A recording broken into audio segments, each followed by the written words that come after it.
All right, San Diego and Southern California, what's going on? It's hour one of Jon and Jim. We're with you until 6 p.m. We're getting you ready for game 2 of a Padres Rockies series that didn't exactly go as to plan. That was predictable when I said I was all in on the Padres yesterday. Mark Ziegler will join us at 5 p.m. San Diego State will have a recruiting visitor on campus this week that he wrote about today in the UT. So Mark Ziegler will join us coming up at 5 p.m. So let me just start here with last night. And I do want to react to what Mike Schild told Kevin Acee last night because I like what Mike Schild, I like the way he's managed so far this year, but he's going too far with some of this defending of his team, in my opinion. But let me just start here with last night real quick, Joe. Okay. You will lose games like last night. Most teams will. You know, you won't capitalize on opportunities. There's a silver platter situation, and you don't capitalize. I mean, there's 100 and something games. So you're probably going to win a game like that. You'll lose a game like that. Last year, they lost a lot of games like that. I mean, a lot. And I'm sure they won some games too, and you don't think as much about the wins, but you really remember the losses. I would just say this about the way the game ends with Machado grounding into a double play. It's less about, and I know we're going to hear from people about the first pitch swinging because we did a wrap-up show last night. We can discuss that. It's less about that. And I think Darren mentioned some of this today on the show as well. And I agree spot on. We just talked about it. I don't think you listened to us, but we literally just talked about it. It's not about, I apologize then, because for me, it's not about him swinging at the first pitch. Where it can be, if you want it to be. You're entitled to your opinion. That's fine, if you want it to be about that. But this is the forest trees conversation. The real story is he just hasn't hit. I mean, that's the story. So it's in a nutshell or bottled up in one at bat and in one swing yesterday when he grounds into a double play. But the real story is Manny Machado is asked to do more, and he continues to fail to live up to expectations, as evidenced again last night. Now, that doesn't mean it's going to happen over and over and over again from here on out. It can change. He's a very good, capable, talented player that might be trending for Hall of Fame. Who knows? But the truth is the truth. It's not just last night. Manny Machado has completely underperformed. And it's time to pay up. It's 44 games. It's time to play better than you've played, Manny Machado. I'm sorry. It's not just 44 games, John. It's 162 games last year plus the 44 games this year. And I'm saying that because he signed his mega extension contract last spring.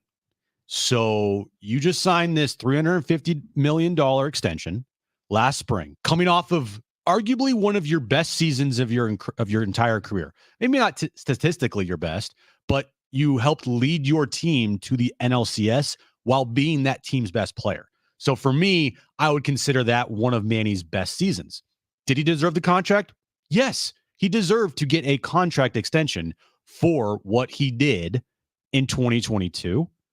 But once you get that contract extension, you are now expected to at least try and live up to that contract. Not every player lives up to their contract. It rarely ever happens, right? In baseball, it's hard. In baseball, it's very hard. But you can't just all of a sudden start falling off the cliff here. And you can't start having problems in the clubhouse, which was last year, not this year. Mm-hmm. You can't, just kind of be a shell of yourself after you, I don't want to say hold the franchise a little bit of a hostage situation in spring training, but I mean, you kind of came into spring training last year saying hey guys, where's my money? And you got your money. I mean, he literally said that. Kind of literally said it. Right. And ever since then, he has underperformed. And it's just a fact. It's a simple fact that he has underperformed for this team. And it's a great open, Brent, because it is one of those things where you think about that alternate universe of, man, if Manny Machado was playing better the last 2 years, maybe this team's actually in the postseason last year. And maybe this team is better than they are right now. Maybe they're 5 or 6 games over 500 instead of 500. And it's kind of that simple. Really is. I know baseball's not an individual sport. It never will be. But you have guys on this team that are outperforming what the expectations were for them to come into the season by a large margin. Jurickson Profar, I think Jake Cronenworth outperformed what people expected him to do this year. I think Campusano overall as a whole has performed like people wanted to see him perform, even though he did not come through last night. I think Jackson Merrill has outperformed a lot of people's expectations. And so with all that, you now look to the superstars. The superstars are what's going to make or break this season, in my opinion. We've said it on this show multiple times. We said it to start the season. We said it in the first game of the year, and we're saying it now. If Manny Machado and Xander Bogaerts and Fernando Tatis Jr., if they don't perform, this team ain't going to the postseason. I'll take it a step further. Forget about Bogaerts for a minute. Forget about Toddy for a minute. Okay. Make it a conversation solely about Manny Machado. All right, let's do it. Because that's where we are. Because honestly, if you want to be unbiased here, it should be a conversation about Manny Machado, who just here in recent history is hitless in his last 4 games and is 1 for his last 20-something. He's had absolutely no power. He's hitting .227. It's a results-based business. This has nothing to do with anything else. We can talk about his leadership qualities or lack thereof. We can talk about everything else off the field. This is about results. He's not performing. And by the way, I thought more and more about this yesterday, and I don't know if you brought it up in the Fusion or not. We talked about it a lot last night, and I saw some of the comments on the wrap-up show last night about forget about first pitch. The final out of the game is recorded, and you're not running through first base. And we can have the conversation about, well, Manny knows his body, and he posts, and he plays 155 games, and you don't have to run hard to first in the first inning on May 12th. And I agree with that. But what kind of look is it? What kind of look is it when I'm telling my 5-year-old to run, and you as a 30-year-old making $35 million a year can't run through the line at first when the game ends because of your double play? And I'm not saying if he runs harder, he's going to be safe, but how do we even know? How will we ever know? We don't have the evidence one way or the other. It's like we say Manny knows his body. Okay, that's fair, but does that mean you can't ever hustle? Literally with the game on the line, you're not going to hustle down the line? At what point do you actually have to hustle? If you're Manny Machado, if you can win, if you can lose the game by not hustling, everyone's okay with that. Does that make any sense? I don't have much of a problem with it as you. I actually don't even. I look. How is that not a problem? Well, here's the thing. He hit the ball, I think, 106 miles an hour off the bat. He did roll over on it, and even if he's running at full speed, I still think he's doubled up. Yeah, but he doesn't know that when he starts running, right? Well, man, he's not the fastest guy in the world. What if the throw is double clutched? Maybe. I don't know. Does he know that when he hits the ball? Does he know if the ball is going to be gloved by the third baseman? I don't know. He must be able to predict the future. That's amazing. Well, I have more of a problem with his play on the field than anything. But that is his play on the field. Why can he get away with that? Why are other players in baseball benched for lollygagging? I feel like it's Bull Durham. Yet you can literally jog down to first to end a game, and that's okay. It's Manny Machado. That's fine. It's no big deal. Well, it's a long year. He's a guy that for the last 2 seasons, last year plus, has, for whatever reason, not looked like the Manny Machado we saw in 2022. He hasn't resembled that player at all. And that's a problem going forward. I don't know if he's ever going to have another year even close to what he had in 2022. And to think about that for a 31-year-old, almost 32-year-old, like it's kind of a scary thought to have. You're like, man, we've already seen Manny's best season. But that we don't know. We don't know it. And that's what I mean. We don't know. I'm not saying it's definitive. I'm asking a question. Like, I'm asking the question of, will we ever see that Manny again? Will we ever see that Manny that put this team on his back and carried this team to the postseason and was a big piece into why they made the NLCS? Mm-hmm. This is a crucial year for a lot of people in this organization. And if Manny's not going to perform this year and they don't make the postseason, well, then whatever the changes that are going to be happening in this organization, some of it's going to fall on Manny, because those things could have been avoided if Manny played better and produced. He's not 38. He's 31. He's not a guy that's at the end of his career. He's supposed to be in the prime of his career. And that's where you need to see more production from Manny in a big, big way. We talking to Darren, and I was like, all we've talked about this year well, not all, but mostly, is Xander Bogaerts.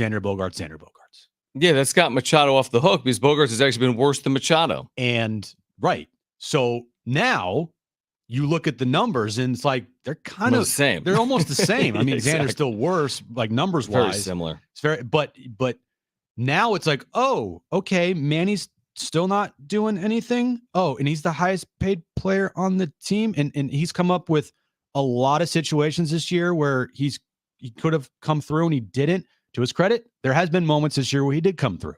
First pitch against the Cincinnati Reds when they're in the midst of a 5-game losing streak, when Schild gave the ball to Manny, right? And Manny made the shot. He got the big hit, kind of ended their 5-game losing streak. They went on to play really good baseball. I mean, they led the game, maybe. But I think that you need to have more than just a moment when you are the leader, the cleanup hitter of this team. And right now, he's not having those moments. And frankly, every time he gets up, I'm sitting there thinking to myself, like, is Manny going to come through? Like, the confidence level is not very high right now with Manny Machado. It's the confidence level is higher with like Jerkson Profar and Jake Cronenworth and, well, obviously, you know, better than Manny Machado, and that's a problem. Well, yeah, I mean, listen, there's a lot of ways you could go after this, and again, there's a lot of the season that we don't know. Like, it's the unwritten book. There's 118 games remaining, and the truth is, Manny will prove people wrong, including myself and Jim, over time, like all good players do. I mean, the season isn't over, and over the next 118 games, I would be willing to bet he will have big moments for the Padres, hopefully sooner rather than later. And it's not solely about what happened in the 9th inning, because any player, regardless of how they're playing, can have that happen. I mean, we understand that anyone can ground into a double play, can hit a ball hard, it can be caught. We understand it. But when you add it all up and you look at the numbers and you look down and say, this team's 22-22, and Manny Machado is a big reason as to why they're not better than that. We can say Xander and we can say Toddy. I honestly think it starts more with Machado than anyone else. Like Xander, this is his 2nd season here. It's been a disappointment. He takes accountability. Yeah. Whether you like or don't like Xander Bogaerts, you know what he does? He stands up in his locker room. I suck. He answers the tough questions. He calls himself out. Yeah. Where's Manny last night? Good question. Where is Manny Machado last night? I wasn't there. I'm talking to you on the wrap-up show. Marty was down there, I'm pretty sure. No. Was Manny available? And I didn't catch this because we were doing the wrap-up show, but apparently, Darren made a great point. Schild, during his press conference last night, towards the tail end, after he kind of went at Ace Man again, the tail end of that press conference, he was asked, I think by Cassavell, about Manny's play and struggling. And one of the first things that Schild said was, you have to talk to Manny about that one. Well, guess what? Manny was not available. That's where, everything, when he's performing, everything's great. But when he's not, it's kind of tense. And it's like, why is that off limits though? Like, why is it okay? You know what? Well, Manny didn't hustle that at first, but that's okay. And Manny didn't talk to the media. Well, I understand that. And Manny's 0 for his last 16. Yeah, but in 2022, at some point, the buck's got to stop with him. It stopped with Xander for 6 weeks, and he spoke on it every day. Let me ask you this. Who is the most powerful person in that organization? In the organization? And I'm not talking about owners. I'm not like that. Like, no. Who has the most power and influence? I would say AJ Preller. I would say Manny Machado. I don't think more than Preller. I mean, Preller's acquired like Dylan Cease and Luis Ariz in the last 6 weeks. I don't know if Manny Machado played a role in that. I'm not talking about that's pretty powerful. I'm not talking about simply acquisitions and acquiring players. I'm talking about who makes the most money. I'm talking about influence in that organization. If Manny wants something to get done, it's very easy for him to get that done. Now, I'm not talking about trades. Okay. I'm not talking about. Did he want Mike Schild to be the manager? I think that if he didn't want Mike Schild to be the manager, I would think that Mike Schild's seat would be very warm. Mm-hmm. So you're saying that basically for fear of reprisal, it's Manny's way or the highway. I just think that nobody in that organization has any authority to tell Manny what to and what not to do.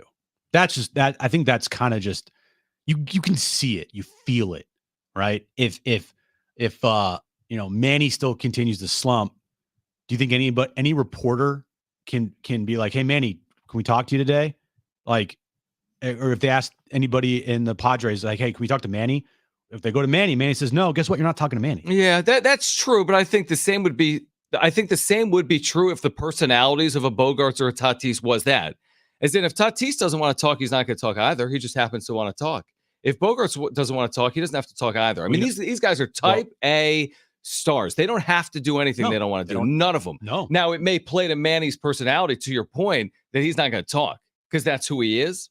And he picks his spots in which he does speak. Your point's spot on. I mean, you're not getting rid of him. He makes $350 million, so it's his way or the highway. Who you picking, Preller or Manny? You're taking Manny. Well, he makes $350 million, and AJ Preller makes $2 million a year. I mean, you can't even compare the power of athletes to executives in sports. LeBron James or Rob Pelinka. I mean, it's the same thing, It's the same thing. He's not going anywhere. Manny's not leaving. So anybody that wants to trade Manny today, because there's a lot of anger. But they should have pitched it with Tyler Wade. No. Here's a couple things that are definitive right now, and they will not change. And if they change, then something's wrong. Okay, and then S is going to hit the fan. Manny's not getting benched. All right, that's kind of ludicrous to say. He's not getting moved down in the order. Okay, he's never going to be pinch hit for. Okay. And when he doesn't want to talk, he's not going to talk. Those things will never change. So even if Manny has a bad game, he doesn't want to talk, he's not going to talk. If Manny's going through a 0 for 50 slump, he's not being taken out of the lineup. If Manny has, a bad match, I don't know. He's never getting moved. He's never getting benched. He's never getting put on the order. And if he doesn't want to talk, he's not going to talk. Well, yeah, but that's when it's on the parents. Like if you've got a bratty kid, it's because the parents made him bratty. There's nobody that can tell him otherwise. Yeah, but again, at some point, and that's fair. But then all of a sudden, the fans and the media start saying the same things. Oh, he didn't hustle down to first, but it's Manny. So it's acceptable because he's led you to believe that it's acceptable. Would it be acceptable with Jackson Merrill if he jogged down to first? Would you be okay? Jackson Merrill. Would you be okay? Would you be okay with Robert Suarez not getting over on a ground ball on the right side and he was late to first? No, you wouldn't. Wouldn't. I'm Manny's at a different level than everybody. Okay. And I get it. I get it. No, then you've created your own mess. That's what don't get mad. I'm not. I'm just telling you who are even you won't criticize Manny for not hustling. That tells you all you need to know about Manny. Well, because I do think you've said it too. Like there's a label on Manny that he doesn't hustle. And didn't he say I'm no Johnny Hustle? Well, yeah, but I also do think that even if I don't think he was beating out that double play last night. And I understand the whole bobble thing and anything could happen. That's crazy talk. That to me is not what I'm looking at first. I'm looking at first his offensive production, which is not good. And that needs to change because when you get paid the big bucks, when you're in the middle of that lineup, when you are the superstar of superstars of this team, the quote unquote captain, you need to produce. And this is a big year for this team. And if he doesn't produce and this team doesn't make the postseason, guess what happens next year? Manny's not going anywhere. He's staying put. Everything around him will change. It's a bad example. It's like saying, you know what, you were late to school and I don't care if you get A's, but all of a sudden, if you're late to school and you get C's, all of a sudden we start caring. And frankly, to be honest with you, I haven't really dissected him like running down to first base last night. Well, what? I mean, it's pretty easy. I mean, it takes 10 seconds. Watch the play. He's jogging. Well, okay. So, I mean, the fact that isn't more of a talking point today, the more and more I think about it, to me, tells you all you need to know about how Manny Machado was like massaged the situation. Like, this is who he is. Right, yeah, but he doesn't get hurt. He plays every day because he knows his body. But the game's on the line. You ought to get the ball around. I mean, it's craziness. Hold on. It's crazy that becomes acceptable. And by the way, what kind of example is that? Even if Manny can get away with that, what kind of example is that the game ends and you're not running through first to end a game. John has come in. You have come in hot today because it's just You've come true. in hot, spicy hot It's fire true. for John today. I mean, the truth is the truth, and for whatever reason, he can get away with it. And even someone like you, who is so critical of Manny Machado, is willing to look the other way with something like that. For whatever reason, it doesn't make any sense. Well, I'm not willing to look the other way on if he hustled or not. I've never heard you criticize his hustle, nor have I basically criticized his hustle until today, 6 years in, because I've been told, well, he doesn't hustle, but he plays, he produces, he performs. But then what if he doesn't hustle and he doesn't perform? Because from the memory that I have of seeing it, it didn't seem egregious to me. That's why. It didn't seem like it's needed to be something to be talked about. What needs to be talked about more is his bat. His bat is more important. His bat is the most important thing, and right now that's it's great. ice But cold. that's like saying, you know what? You can do whatever you want as long as you hit. What kind of example is that? We'll hear from Manny Machado on the other side. He has spoken to the media. You know what? I have a present for you, John, because I feel like I don't even want to talk about that. I feel like John is at a DEFCON 1 level right now. DEFCON 5. No, DEFCON 1 is the. But that's right. I'm most. at 5 though. Well, so you're still in the DEFCON scale. He's got room to go. You know, he could get more hotter. I'm going to give you a present on the other side. I don't want the present on the other side, but I do want to hear from Manny Machado. He has spoken to the media this afternoon. We'll hear from Manny Machado and Mike Schild last night as well. Stay with us. You know what that makes you, Larry? Lollygaggers. Lollygaggers.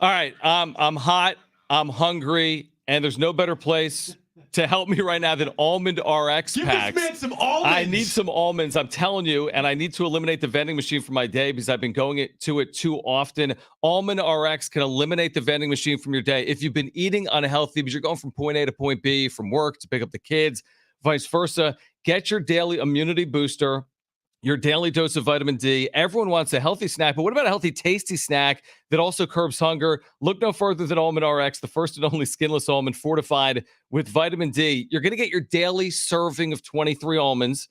In addition, Almond RX, founded by a San Diego sports medicine physician, packed with nutrients, supporting your heart, cellular, and gut health, available right here in San Diego County, all right? Almond RX, you can find them at Foodland, any Foodland location in San Diego, Harvest Ranches up at Encinitas, and at almondrx.com. That's ALMONDRX.com. In fact, go there right now. Free shipping on all orders of $25 or more at almondrx.com. You're looking for something to curb hunger. It's perfect for the on-the-go lifestyle. Almond RX.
All right, this update is brought to you by Mattress Firm. Padres Rockies, game 2 of their 3-game series tonight at Petco Park after a brutal loss last night, 5-4. Good thing is Dylan Cease on the mound for the Padres, going up against Cal Quantrill for the Rockies. 6:40 first pitch there. NFL schedule release. I hate how they just like to release all these games randomly at times. Well, Monday Night Football Week 1 will be between the Jets and my 49ers in Santa Clara. An NBA playoff action happening tonight. Bunch of crucial game 5s. First up, Knicks-Pacers game 5 in New York, 5 p.m. tip-off time there. Nuggets-Timberwolves game 5 tips off at 7:30. Mattress Firm's Memorial Day sale is here. Save up to $500 on select adjustable bed sets like the all-new Tempur-Adapt collection with advanced pressure relief to help reduce aches and pains. Plus, get a $300 instant gift for pillows and more. Hurry into Mattress Firm today.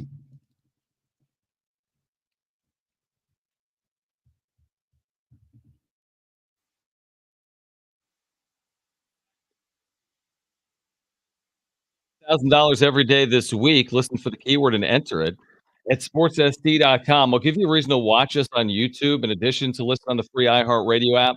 We're also, of course, on San Diego Sports 760. And that's so you can see the gift that Jim got me for officiating his wedding. It hard to is see it. an officiant book that says the officiant John Schaefer. Yeah, it's in gold, so it's like a little hard to see. And that says Aaron and Jim, May 25th, 2024. Yeah. So I appreciate that. There's also a note from Jim and Aaron and the dog Bentley. Is this really your handwriting? No. No, it's the dogs. No, This is your handwriting. that's my handwriting. Dude, Jones has better handwriting than that. I don't write. Thanks on whatever, I guess. Is it thanks or? Thanks or whatever, I guess. Thanks or whatever, I guess, is what Jim wrote me. Aaron says, thank you for agreeing to officiate our wedding, even after Jim almost broke your laptop. That was the day he spilled water on my laptop. Yes. We can't wait for the big day. And then Bentley the dog wrote more than you wrote. Yes. Bentley says, come over again and bring donuts anytime. And you said, thanks on whatever, I guess. See, that's why I'm not going to be writing my vows. I'll be printing my vows out. I know. So thank you for this officiant book. This is very kind. You're welcome. I prefer no book and have someone else officiate so I don't have to worry about it. I'm just kidding. I'm kidding. I'm excited. I'm excited for the wedding. All right. I don't want to get too happy about anything because we're still talking about last night. Because you're mad and you're fired up, and we have angry We're John gonna today. We're going to hear DEFCON from Manny 4. Machado. Before we hear from Manny. Okay.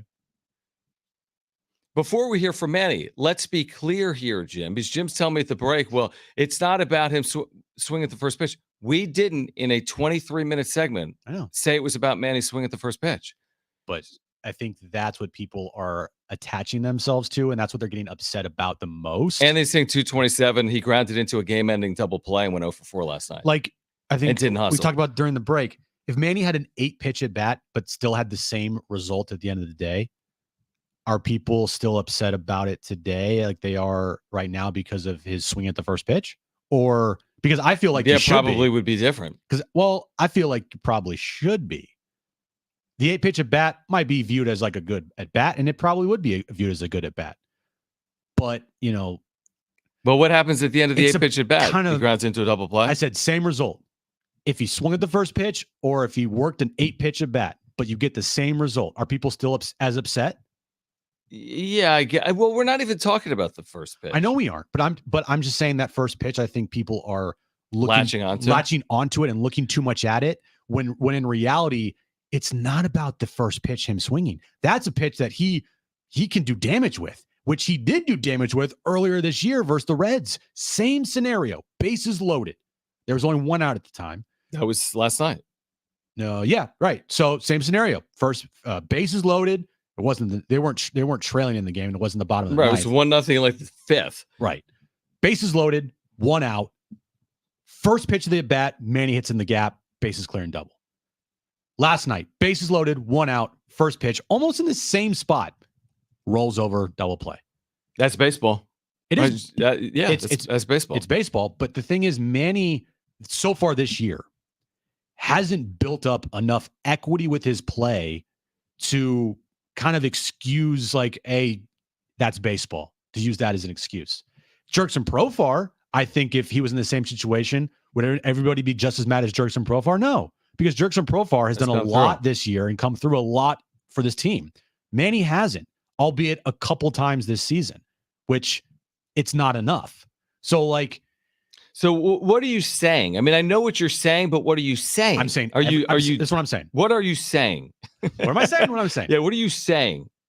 Everybody out there, stop looking at the first pitch as an excuse, or at least that reason why you're upset today with Manny Machado. Look at his overall play at the plate this year. That's what you should be upset about. It just happened last night where it kind of was like a tipping point so far this season with Manny Machado's play, where I don't think people were truly looking at his numbers and until last night when he grounded in a double play and you look up and you're like, oh my God, he's hitting 227 and he is hitting like 177 this month. And then it finally hits you like, wow, actually, Manny's been really bad this year. And so that moment, him swinging the first pitch, I feel like is a tipping point with a lot of people. And that's why people are getting upset, is because at the end of the day, they realize that Manny's not been good for this team this year, but they're using that moment as a moment to just blow up and lose their minds. Let's hear from Manny. This is earlier this afternoon, getting ready for game 2 between the Padres and Rockies. He specifically talks about swinging at the first pitch last night in the 9th. The last at bat, saw a pitch that you thought you could do damage on and swung. Is that what happened? Yeah, I mean, that situation, up and in, good pitch to drive. I mean, I just, got the head out, hit it to the wrong guy. How disappointing is 11 walks and all those opportunities and not being able to win? Yeah, like I said, I've said it all along, all year, and I'm continuing to say, I mean, as long as we keep having those opportunities, that's a good thing to have. So let's keep doing it. Sometimes we're going to have some good days and drive them all in, and some days we're going to have like good days. Last night it was just a little harder for us to get them in, but let's just keep creating those opportunities, getting walks, getting on base for the next guy, passing the baton, and trusting your team is going to have your back to pick you up. You've had success throughout your career, swing first pitch in a situation like that where a guy's never going to stop. I'm going to keep doing it. Right. Done it my entire career. I'm not going to stop now. Why now? So it's a good pitch. I mean, I just hit it right to the guy. It's just how baseball is. There's 8 defenders out there, or actually 7. As part of the thought process there too, I mean, you had walked a bunch of guys before you. Like, I might not get a better pitch than that first one. I mean, listen, you look at that bat, he threw strikes. He walked guys. Yeah, he walked guys, but it was on 3-2 counts. I mean, he was throwing strikes. It wasn't like he was going 4 balls, go to first. Next guy, 4 balls, go to first. 4 balls, go to first. I mean, that was a situation. Yeah, for sure. You go and you take a pitch, but I mean, guys were getting pitches to hit. Toddy got some pitches to hit, just fouled them off. And then, Crony got some pitches to hit as well, fouled them off. So, I mean, that's not a situation you go up there and you take a pitch. I mean, that's probably going to be the best pitch you would have thrown me. I just didn't execute, that's what it was. And, if the situation comes again, the pitch is right there again, I'm gonna make the same swing. Hopefully I make the adjustment and I get it in the air, or I even hit it out of the ballpark like I wanted to, but not ground into a dope play. So pretty much exactly what we've been saying briefly about the first pitch, at least for me is, well, of course he's gonna say that. I know, but yeah, I should have taken 5 pitches. No, he shouldn't have. If he sees a pitch that he likes, then he needs to swing the bat. Everyone got mad last year at Juan Soto for looking for walks, but you wanted Manny to look for a walk last night? No, that's not the overall point. But to pretend like circumstance doesn't matter. I mean, we can spin it any way we want. Oh, he was throwing strikes. Okay, he walked 3 in the inning, and he fell behind multiple batters 2-0 and multiple batters 3-1. And it was a very tenuous spot, to put it lightly. Mm-hmm. They were on the complete ropes. So. And I understand Manny Machado deserves the opportunity to swing at whatever the hell he wants to swing at. That's how he's gotten here. He deserves that opportunity. Yeah. But with that being said, there's still a time and score and circumstance that's playing out in the inning. It's not like 100%. I'm not allowed to discuss the merits of swinging first pitch because it's Manny Machado. Again, that's another Manny-ism. Well, you're questioning him to swing at the first pitch? It's Manny Machado. He's hit that pitch before. Yeah, everyone's hit the first pitch before. Hold on. So if Jackson Merrill's in that situation, he swings the first pitch. Are you killing him today? But I'm missing the point. Jackson Merrill is a guy that doesn't have much, time in baseball. He doesn't have a back of a baseball card like Yeah, Manny does. what would you say if Jackson Merrill swung at the first pitch and grounded into a double play last night? What would you have said? That's interesting. They'd walk 3 in the inning. Yeah, it probably would have been different. And now we're talking. I mean, so I don't have a problem with Manny swinging first pitch. Either But do if- I, but if I don't Jackson have a did problem it- with people saying that they have a problem with it Okay, based on how he's playing. that's fine. Like, he's not above reproach. He's no one is. You know, like Everybody is open for criticism if they're not performing. And Manny's right now not performing. So he's going to get the brunt of the criticism. I know it's a team sport and it's 100%. You can talk about little things like the ball dropping in center field that cost the team a run. You can talk about, whatever else you want to talk about. 100%. I'm in agreement with that. Granny Vasquez not pitching a good game last night. 7th inning, Arise grounds into a double play. 8th inning, bases loaded, a ball nearly hits Campusano. Yeah. You know, There's multiple reasons why teams lose games. Yep. But we're talking about the big picture here, which is Manny's play, and overall it's just not been good. This is like a cherry on top. For what? His bad play. Oh yeah, it's a tipping point right now. It's a tipping point, which I think is completely reasonable and fair. Is my point. Right. Completely reasonable and fair. That moment last night at the end of the game, kind of, it compounded things because they lost to the Rockies, and they had so many opportunities. I mean, how many walks did they draw last night? 11. Mm-hmm. And how many of those walks scored? I think none. The last 8, none. It's maybe one. No, one did because Machado scored in front of a home run. Right, correct. Yeah, but still, that's a horrible, percentage of runs scored when you draw that many walks. It came to a head last night because it's Manny, and he hasn't come through this year, and everybody knows it. And he's had a couple moments, but overall, the majority of the time, he has not performed. And so this was the moment everybody's now like losing their minds over, because Manny does not have any equity this year to fall back on. Be like, I've been playing great this year, guys. I just missed that pitch.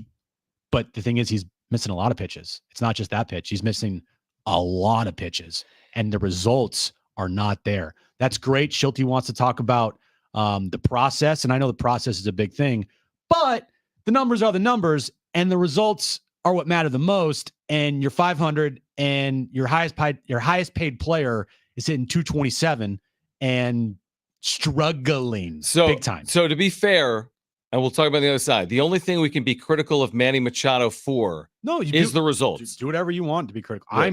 We can only be critical of the results. No, not him swinging first pitch, not him not hustling. Hey, I said you can do whatever you want, John. Okay. You want to dog him for not hustling? That's fine. That's great. Me, I'm going to. You're going to be more measured. I'm not measured. I'm still saying right now he stinks. Like, is that measured? Let's hear from Mike Schild on the other side. That's next.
We're going to hear more from Manny Machado on the health of his elbow. Is that playing a role in a slow start? That's next.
All right, we're going to be Manny apologists from now until 6 p.m. No, I'm kidding. Because I'm completely kidding. The truth is, last night I had to calm Jim down. Yeah. You went off on this crazy tangent last night. You were like, I don't even know where you went eventually. I'm like, Jim, stop. Well, because you went like, this is the worst country in baseball. Like, chill. I didn't say that. No, I didn't say that. What I did say was, did you? Thinking about it more, I don't think I'm too far off. Is that one, the question about will we ever see the 2022 version or close to that version of Manny or better of that Manny Machado ever again? That's, I think, a legit valid question to have. And then if you don't, and you are going to get the best season of the remainder of his contract be like an 820 OPS year, right? Is it fair to say, looking at how much money he's being paid, could this go down as one of the worst contracts in franchise history if he doesn't perform? You told me. I think you said no. I could listen. You said the worst. You didn't say one of. You said one of or the worst. And that's where I was like, hold on. I mean, Preller has had a few of them in front of our face. That Manny has done more than Bogarts right now. Yeah. I get it. But you paid Manny to be closer to the 2022 version of Manny. Not what he's doing right now. By the way, there was something that we're going to hear from Manny in a second about his elbow. And there's a very good point that was brought to my attention. That did you hear what Manny slid in there at the end of his 2-minute little diatribe in that conversation with Marty and Kevin and Dennis, which was what I was trying to do, was hit a home run. Oh, that's interesting. You're trying to hit a home run in that spot with the bases loaded and 1 out. You're going to the plate trying to hit a home run. Oh, that's interesting. So first pitch, you're attacking, you're trying to hit a home run there. Yeah.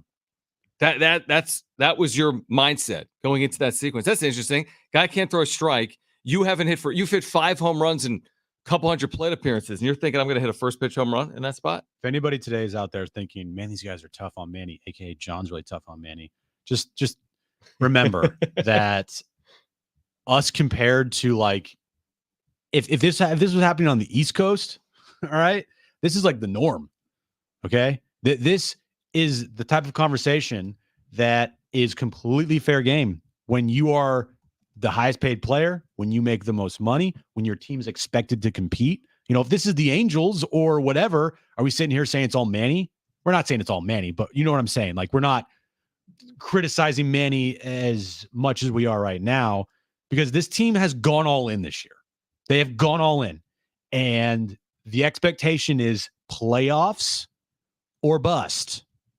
And so with that being said, you need the guys to perform. This isn't the Oakland A's, right? This isn't the Rockies. There's no, it is the Rockies. well, they're up winning. There's no point in like, you know, being critical or being upset if a certain player isn't performing because they're not going anywhere. Well, hold on. No, we don't need to explain anything. I have not gone too hard this hour. I'm just, for whatever reason, you're painting me with the brush that I've gone too hard when you've actually gone way harder on this dude for the last 5 years. No, I'm not saying I offer a reasonable, fair critique. And for whatever reason, there's all these apologists out there today that say, well, yeah, but his elbow. Here's Manny Machado on his elbow just a few moments ago. Say that affects the hitting as well. That's not just the. I mean, I think it affects everything. You know, right now, one week it affects the throwing, another week it affects the hitting, another week affects just effects. You know, but yeah, it's just listen. It's surgery. It's surgery, and you know, these are just things that you know we're lucky that we have a good training staff here that they've been, you know, dealing with elbow injuries, so we know how to navigate through these things. So it's just about, you know, not letting it get too hot, you know, and putting out the fire before it gets super hot. You have a lot of confidence in yourself as a player. Do you expect to be the player that can really carry this team as you've done in the past? Absolutely. There's no question about it. Then do it. Because of your history.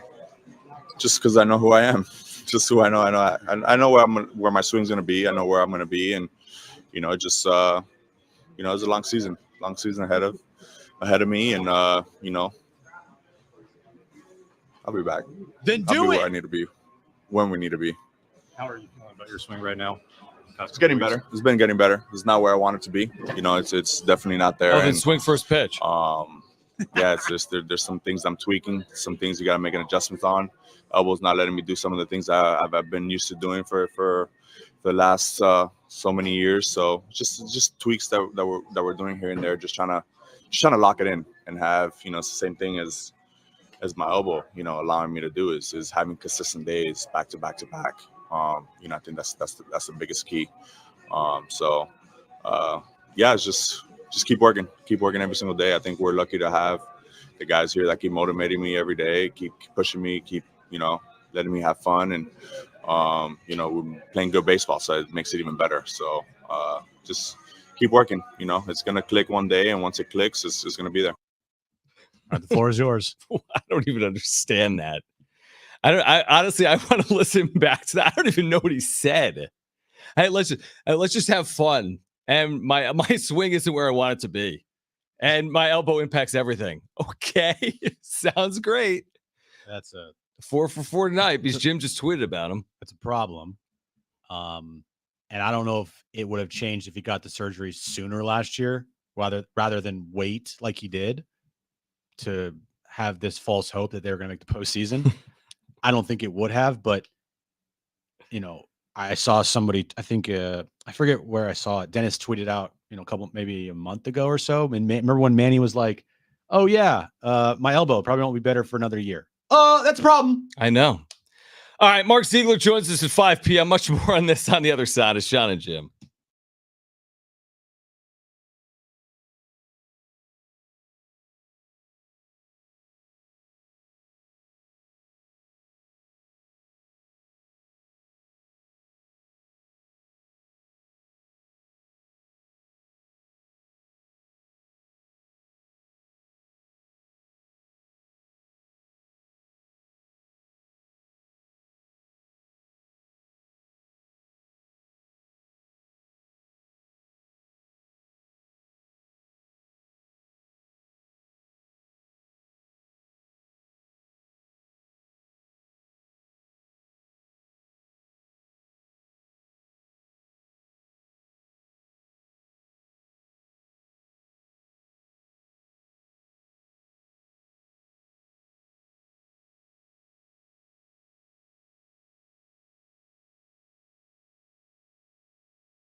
All right. This update's brought to you by the Allstate Corporation. That was dramatic, man.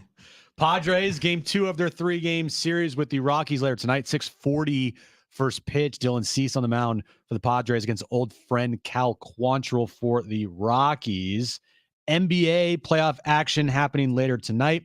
Some crucial game 5s. First up, Knicks Pacers game 5 in New York. 5 p.m. tip-off time there. And Nuggets Timberwolves in Denver. Game 5 tips off at 7:30. And more NFL schedule leakage today.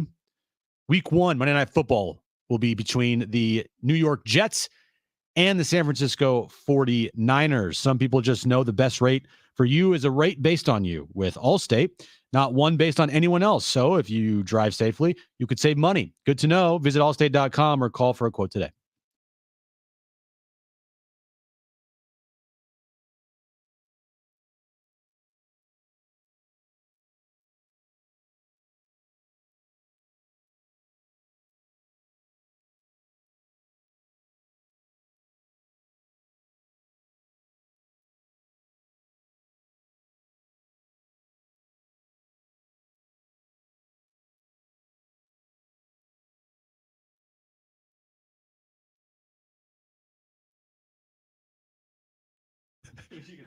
I have a question for you.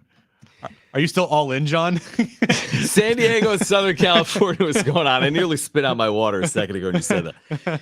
Listen, it's not about the team, because I think the team has kind of overperformed where some individuals have underperformed, which kind of makes their 22-22 start slightly impressive. Mark Ziegler joins us at 5. I still want to get to what Mike Schild had to say. It's like, are we living in a bizarro world? It's almost as if, and correct me if I'm wrong, it's almost as if like there's only certain things you can say about this team. And if you go beyond that, say, well, that's kind of off limits. Now, I say that in knowing that I've seen how Padres fans have reacted the last 24 hours, and people are upset. They're angry. They're frustrated. I said this like week 3 of the season when Campusano didn't have his foot on home plate, cost the team a run, and Schild dismissed it as being like a good play. He's trying really hard and everywhere else, and blah, blah, blah, blah, blah. And I'm like, yo. Right, or Toddy with like the interference. I would tell him to do it 10 out of 10 times. Like, whoa. The Kim ball popping out of the glove. Like, no. We're not going to do silver lining post games, okay? Like, especially after last season. There is no silver linings here, Schild. I'm sorry. It's results based this year. What's your end of the year wins and loss record? And was that enough for the postseason to make the postseason? Because if it's not, I don't care about, this guy had a good season. Profar had a great season. Jackson had a good rookie year. That's great. Did you make the postseason or not?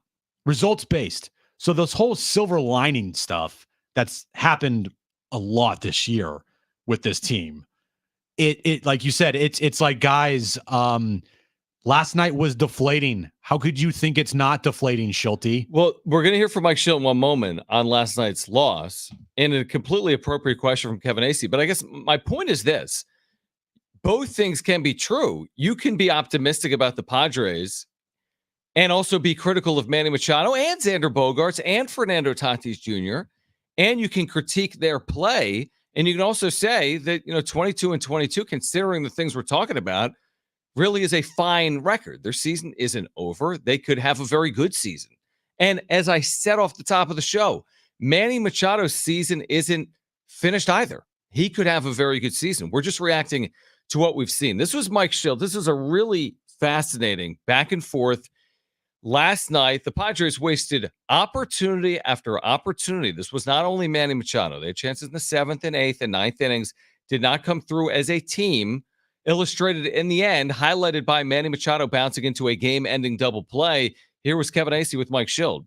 How deflating did it feel after the big weekend to come in and not put together very many hits, not get things done tonight?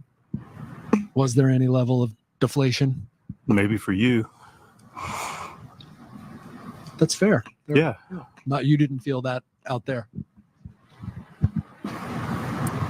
I didn't. I mean, listen, if you want to make some kind of correlation, I didn't know. I mean, I saw a group of guys going out there. We happened to get down. They got some hits, got down 5-1, normal baseball game, fought our asses off, competed, stayed focused, got our walks, couldn't get a big hit when we needed it. That's what I saw. There wasn't any deflation for me. I saw guys getting after it and running around the field and diving and making plays and playing as good a baseball as they could play. Other than that, Mrs. Lincoln, how was the play? Schulte, bro, let me come here. Let's talk real quick. You realize you are on a 2-year deal, correct? Okay, yeah. You realize that if you don't make the postseason, you're probably gone, right? Along with Preller, right? Yeah. Okay, cool. Yeah. It's results based. Nobody cares about great at bats last night to draw 11 walks as a team. You lost the game. End of discussion. You should feel deflated. And it kind of tells you something that he's saying he's not. Okay, here's what I would say. And by the way, I apologize. We've had Dave on the line for like an hour. We're going to get to Dave in 1 second. I completely forgot. Here's the thing. I like the way Mike Schild has managed this team. I do too. I think he's pulled the right strings a lot. I think he has too. I think he's a very competent and quality manager. Where I do think he sometimes has blinders on, and I've said this before and I'll probably say it again. His media appearances are a play and a plea towards his clubhouse, which is fine. Maybe that serves the role of what he's trying to accomplish.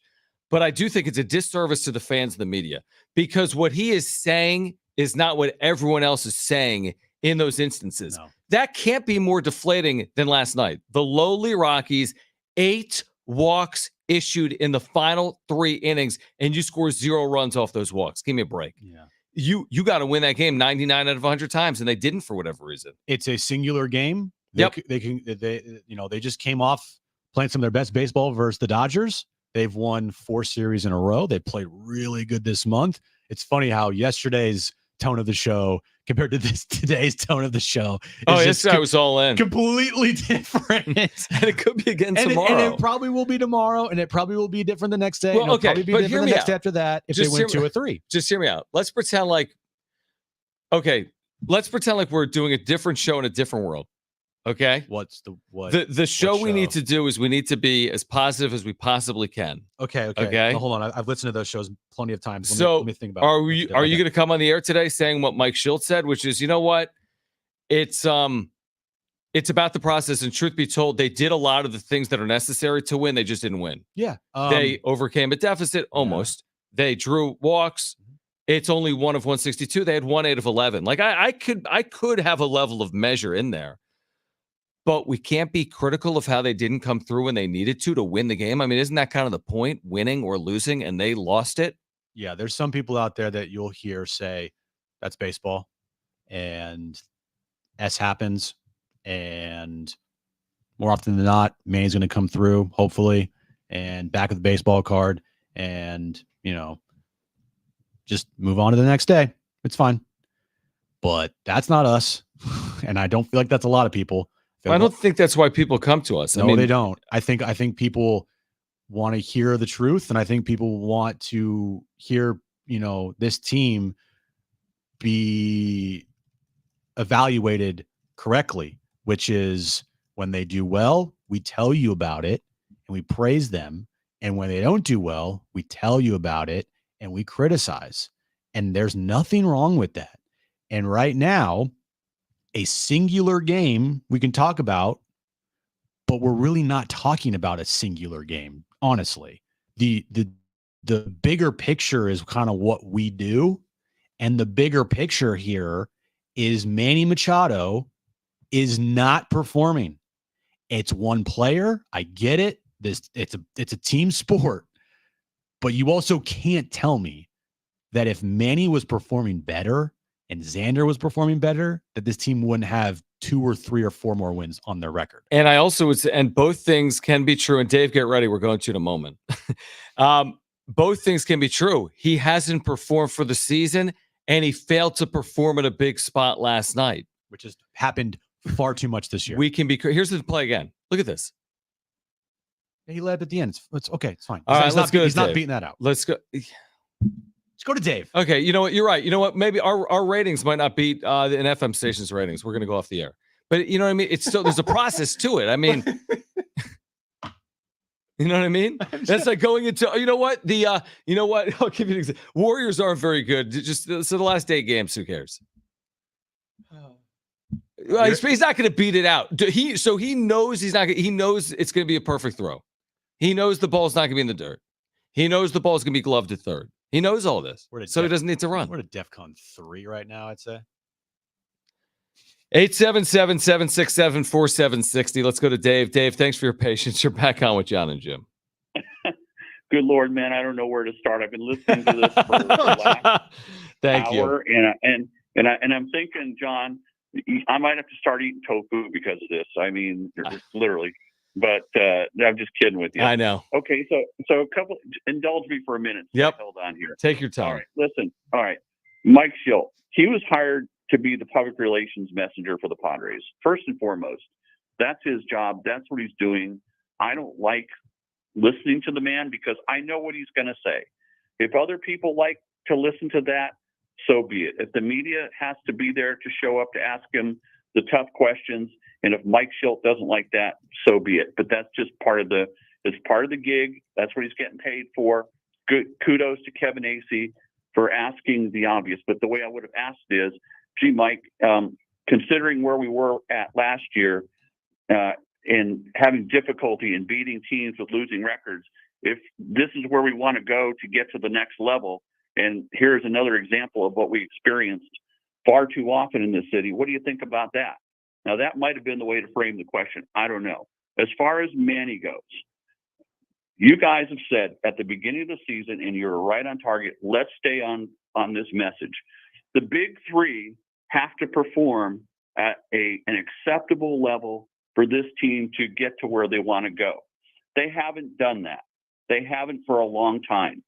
Manny stopped being a clutch hitter. You can go look this up. He's a 220 in the 220 lifetime average in the playoffs, and this is where he's at. He didn't have a good year last year, not having a good year this year. Maybe it's the elbow. I don't care what's broken. It's not happening. And collectively, these big three have not done it, all of them. And it's all of their fault. They've all had plenty of opportunities. And the trend with the three of them for a long, long time now has gone in the wrong direction. And I'm tired of having to ball wash these guys. Forget it. They're getting paid a lot of money to be criticized. Good right? stuff, and thank you. I mean, listen, I don't agree with everything that he's saying, but I understand his level of frustration. And some of it is spot on fair, Jim. Like, what is the problem with saying that Manny Machado in his lifetime in the postseason has hit 221? You have to turn your mic on for people to hear you. Nothing. You know what I mean? Like, or what is the problem with me telling you he's hitting 220 this year with men in scoring position, or he's hitting 227 overall? Nothing. Okay. Nothing's wrong with that, Jon. Our blood pressures right now must be so high. I'm actually calm today. And you're not because you think I'm going to kill someone. I'm actually kind of scared right now. What I'm going to say. Yeah. But there's nothing wrong with any of that. I'm not saying there's nothing wrong with any of that. Okay. Manny is considered one of the best players in the game when he's at his best, right? But let's have a quick. I mean, when he's at his best, yes. Mm-hmm. But what you just said took me down another path. Oh boy. Manny is considered one of the best players in the game, and the sentence there. No. Ask the question. No. Like top 10? Definitive? Top 10? You tell me. No. Where is he? It's a good question. If I'm just looking at players right now, Tawny, Betts, Harper. Shoot, half the Phillies lineup. Yeah. Just like overall players that I think are better. I mean, Soto, sure. Profar. No, you don't. I'm not asking you to name 24 players. That's so okay. But what you're saying is actually Manny needs to be, peak Manny, which we've only seen in periods of time, 2020 and a half season, and 2022 for the better part of a full season, and 2021 for a half of year. And okay, so this is his 6th season. So maybe we're willing to say maybe half the time he's been a Padre, he's played at a peak level. That might be high, but even if you give him that, maybe half the time he's played at a peak level. You think when he plays at that level, he's a top 10 player, and I agree with you. He's finished top 5 MVP. I do. And it's with this team still having a small margin of error, you need that Machado. You do. And I hope that tonight he starts a stretch where the next month he's hitting 370, because this team needs it. They need it to win baseball games. Right. They need it to make the postseason this year. And there's really no scenario that I see. And credit to every player on that team that's produced this year so far to get them to a 500 record. But if you go throughout the rest of the season and Manny's hitting a 750 OPS and hitting around 240, 250 tops, like, that's just not going to get it done. And everyone likes Manny, right? Fans love Manny. But if you don't start producing, it's going to turn here, and you don't want that to happen, because when you get paid the most money, you're expected to produce. And that's just how it is. The equity that Manny has here was the 2022 playoff run and the 2022 season, and kind of what he did in 2020 a little bit there. But overall, it's like, is Manny ever going to do that again? And if he doesn't, then that's a big problem. Like, let me present this with no opinion. Okay. This is just a factual statement. Manny Machado last year, with men in scoring position and 2 outs, hit 237. Okay? Yeah. Manny Machado this year, with men in scoring position and 2 outs, has hit 188. Okay. If you combine the numbers, and I haven't, I could do the math. I would need a break. Let's say he's hit 225. Give or take, it's within 5 points either way. So that's just a fact. You're going back to, and it's not just those clutch hitting statistics, because it's beyond that. We could say the last 200 games in general since 2023, he hasn't performed. But not only has he not performed, he has not performed in the clutch. And it feels really magnified in the clutch. Now, 2022, I'm assuming he hit. He finished 2nd in National League MVP voting. But, I mean, I think the point's the point that for the last 2 seasons, in those clutch, meaningful spots, he hasn't come through. Both are true. Manny's career numbers in the clutch have been very good. He's hit with men in scoring position in his career. He absolutely has. Correct. Career-wise, Manny Machado, if you at the end of his career, you could deem him to be a clutch player just because his career numbers in the clutch are really good. Yep. But it's about, what have you done for me lately? No, I agree with you. And the what have you done for me lately? And it's not just like 2 weeks. It's like a year and a half here. Is you're not getting it done. That's it. So of late, he's not clutch. Over his entire career, he's been clutch. But of late, not happening. And it's not just a small sample size anymore here. That's the thing. You're now in a year plus, and you hope it kind of ends like starting tonight, because the last thing any of us want to do is at the end of this year be like, is Manny a shell of himself? Because that's something that's going to be scary to think about, especially with 9 years left on his contract or 10 years left on his contract. Manny in his career with men in scoring position and 2 outs has hit 280 with a 900 OPS. Very good. And over the last 2 years, again, without doing the full crunch, is more like 225 with, I don't know, sub 700 or 700 OPS. Yeah. So, and we're not even sitting here talking about Bogarts or Tatis at all today. Well, we've spent a lot of time. I mean, listen, if Bogarts came up last night and it was the identical situation, then this would have been dedicated to Bogarts probably today. So maybe it's just what's right in front of our face. Probably. Maybe it's a what have you done for me lately or not? Yeah, maybe it is. But it also is bringing to light just kind of the things that people don't want to talk about, which is, Manny's kind of stunk this year. Well, like, this is a tough conversation. Yeah, it is. Like it is. It's a hard conversation, and you've said it before. I mean, the truth is, with the benefit of hindsight, you bought high on Manny Machado. He had the leverage at the end of 2022. He had a year on his deal. He could have opted out at the end of 2023. the idea of him becoming a free agent, I understand it as well. If I was the GM, I would have extended him. I would have, and I might have looked wrong. Still would have done it because the alternative Didn't seem great. I mean, think about this in the moment. In the moment, you tell me after Manny Machado just finished top 3 in MVP voting, helped lead the team to the NLCS, 29 years old or 30, and you say no, thank you. Yeah, Be like what? But now on the other side of that Hindsight's deal, a crazy thing, though. But on the other side of that deal, it's like all we're asking is that you produce. Yeah, and he hasn't. Yeah, and then the little things that happen there, here and there, which happened last year. I'm not saying it happened this year, but last year is last year. But you start seeing those things happen that aren't on field related, and you're like, okay, that's not what I want to see from the captain of this team. Like, oh yeah, that's a whole other conversation. It's a whole other conversation we haven't even had today. No, really, and I don't think it's a conversation that needs to be had right now because I am solely focused 100% on Manny's on-field play. And I credit him for speaking today. He probably recognized like you can't not speak post-game and then not speak the next day pre-game on this. This is a big moment. Yeah. One-run game, bases loaded. Yep. I could talk about it. It was a big moment. All right, we'll get to the wrap on the other side. Mark Ziegler will join us coming up at 5 p.m. Stay with us.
This update is brought to you by Anderson Plumbing, Heating, and Air. Padres, Rockies, game 2 of their 3-game series tonight at Petco Park. 6:40 first pitch. Dylan Cease on the mound for the Padres against old friend Cal Quantrill for the Rockies. NBA playoff action tonight. A couple crucial game 5s. First up, Pacers, Knicks in New York.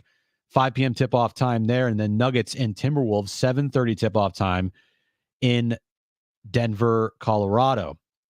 NFL schedule release is trickling out. Week 1, Monday Night Football will be between the Jets and the 49ers. Chilly showers no longer. Goodbye to icy plunges and hello to heat with AndersonPHA.com. Upgrade your water heater and get a free water pressure regulator valued at $1,300. That's AndersonPHA.com.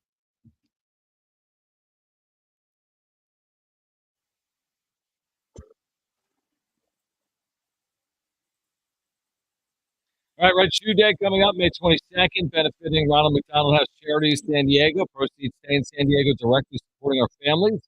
Funds raised during Red Shoe Day support lodging, meals, emotional support, and family day services provided by the house at no cost to families.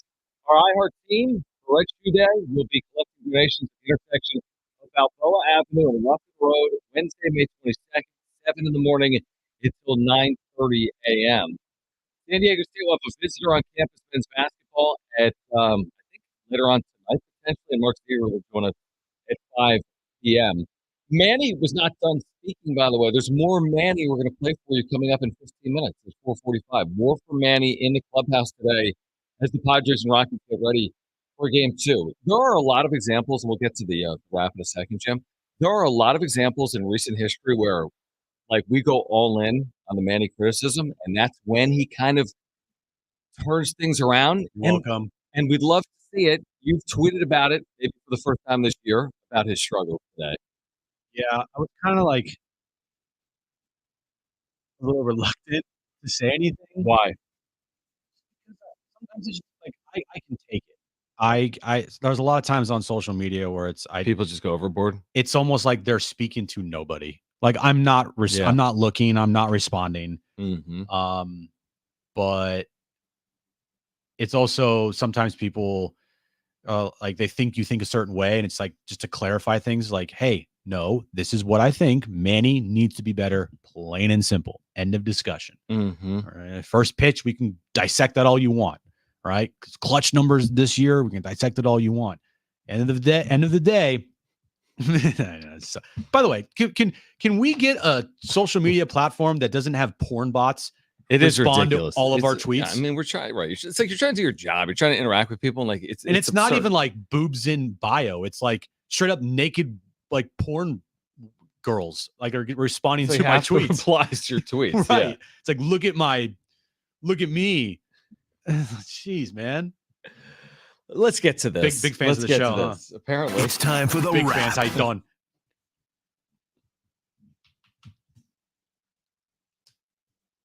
Is tonight a must-win for the Padres? After yesterday, after the season just ended last night. Apparently, season's over.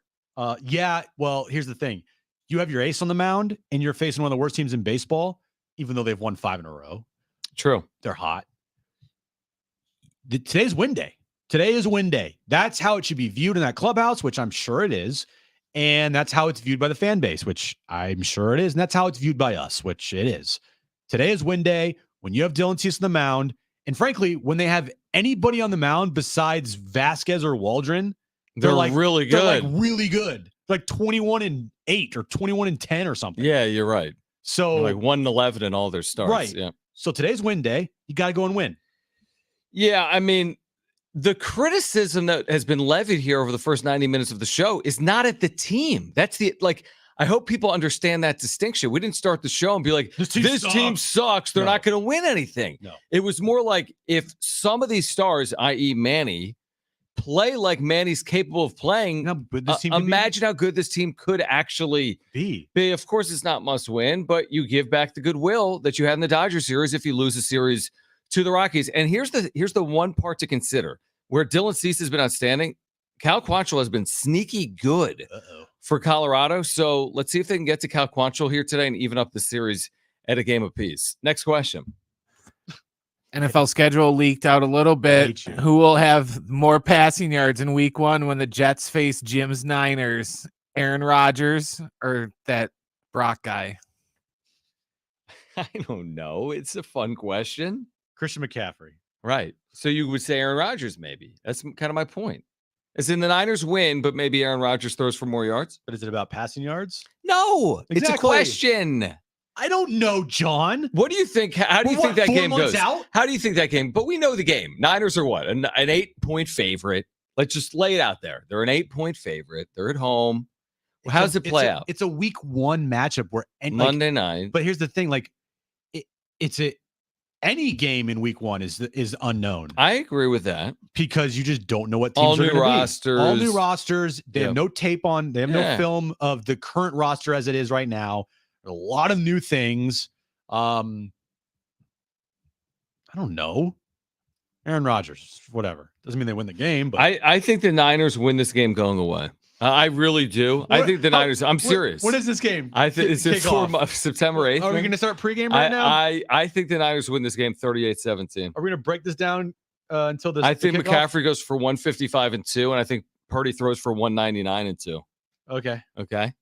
No picks. 38-17. I think Aaron Rodgers gets sacked 3 times. Hey, remember when they lost the Super Bowl in the most epic way possible? That was awful. Yeah, that was fun. Next question. Will Tiger Woods make the cut this weekend at the PGA Championship? He's got a new goatee. First of all, did you change one of these That's questions? The key. I did. I wanted to try to trick you. No. I'm taking that question out. What's the question? Will Tiger Woods make the cut at the PGA? No, he only makes the cut at the Masters. That's the rules are rules, right? Yeah, I don't think he will. Because he's got to prove it. And he hasn't proven it for a while. It's like he might play well in the first round, and then second round he kind of tails off. And that's when it's like, here we go again, because his back or his knees. And it's all totally fair because he's gone through so many surgeries, so many things in his life. It's crazy. I mean, it's hard to really expect him to go out there and perform like Tiger. But there always is that, as much as big of a Tiger fan as I am, there's always that like tiny glimmer of hope that maybe just one more time he can put it all together for one more tournament. Well, listen, can he make a cut in a major other than the Masters from here until the end of his career? Probably the answer is yes. Yeah. Is it going to be at Valhalla this week? I have no idea. Great course name, by the way. Isn't that an amazing course name? It's so fun to say. Dude. In Kentucky, I think. I believe it is. Maybe. I don't know the location, but Valhalla is a great course name. So, I don't know if it's going to be this week or not, but I'm not betting on it to occur. Next question. How many people will watch Caitlin Clark's WNBA debut tonight on ESPN2? Is that on right now? I have no clue. It's on at 5. So not us 3. It's on right now. It's on ESPN 2. Fever are leading 4-0. Do you think they hold that lead? No. No, that's a tease. A lot. Yeah, I don't know either. I mean, I would, Millions? but like compare it to like an NBA playoff game. I wonder, like what's on tonight NBA playoff wise. Jim's been doing it. Yeah, Knicks are at 5. That's a 5. That's a huge game, obviously. Timberwolves Nuggets, and there's a huge 2-2 series. Okay, so I'm assuming. So like, will it do like 10% of those audiences or like 60% of those audiences? I guess that's my question. Like, I don't know what those games are drawing. I'm making it up. If those games are doing 6 million, which I think is possible, something like that, 5, 6, 7, 8, then is Caitlin Clark on ESPN2 going to do like 2.5 million tonight? I feel like that'd be a huge number for ESPN2 with the NBA playoffs on. A couple of million. Already changing the sport just by her sheer presence. Well, to the point where they're actually chartering flights. Yeah, not for the whole league though. I read that it's only certain teams are getting chartered. Yeah, is that right? Yeah. What, the good teams or something? I like that. Pretty much. If you guys are good, yeah, you it's get not the whole league because I saw the same story earlier, and then they had a retraction where they said it's not the whole league yet. They said okay, but still, I mean, changing the sport with just her presence alone, and it's good to see. I think that there's going to be a lot of eyes on Caitlin Clark. Like even Aaron the other day was like trying to find where she could watch the game because she used to play basketball like me, John. She used to play basketball in high school. She was really good. So because she used to play basketball, that's the reason as to why she wanted to tune in? Because she likes basketball. Okay, but I feel like Caitlin Clark is even transcended among people that aren't even big basketball fans. Probably. You know? But if you play basketball, I think you have more appreciation. Was for she it. like a double-double type player, Aaron? That's a good question. Did she play What if she made the varsity? Gym Rats? She did not make the Gym Rats, unfortunately. Did she play varsity? She did play varsity. How tall is Aaron? She's 5'6", 5'5". So she wasn't like the center. No. She was a guard. How do you think she'd play one-on-one against Caitlin Clark? Probably she would not fare well, unfortunately. She actually was like a all-league softball player.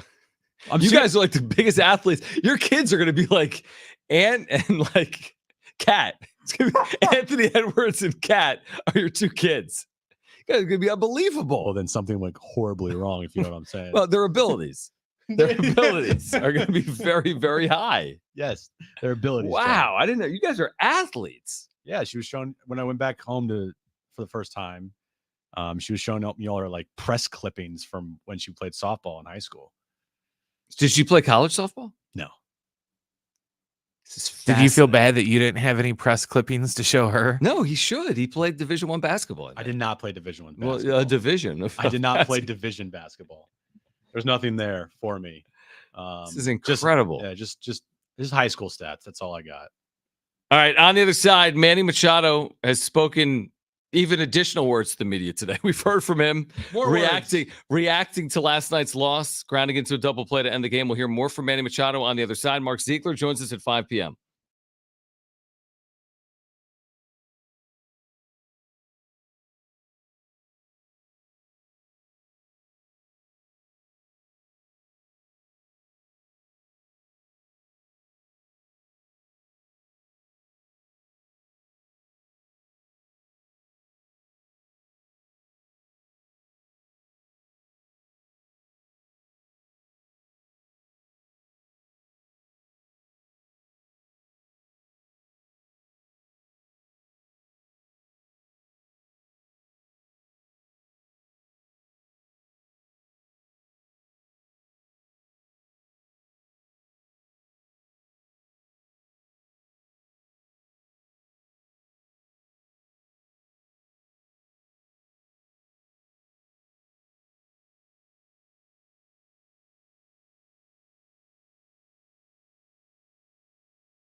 All right, we're going to hear more from Manny Machado after last night's disappointing and frustrating loss. Plus, Mark Ziegler from the UT will join us to talk about an Aztecs visitor this week. Stay with us.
All right, Mark Ziegler, UT, will join us coming up in about 15 minutes. San Diego State basketball, reportedly, per Mark, will have a visitor this week, a Rutgers grad transfer, 6'7" wing out of South Sudanese descent. A lot of Aztecs come from Sudan, Booker Rope, Jay Powell. So we'll learn more about Mawat Mag. That's the name of the player, Mawat Mag. We'll learn more and touch on San Diego State basketball with Mark coming up at 5 p.m. All right, we've already heard from Manny Machado, right? So let's hear from Manny Machado again. Yeah, so this is more from pregame.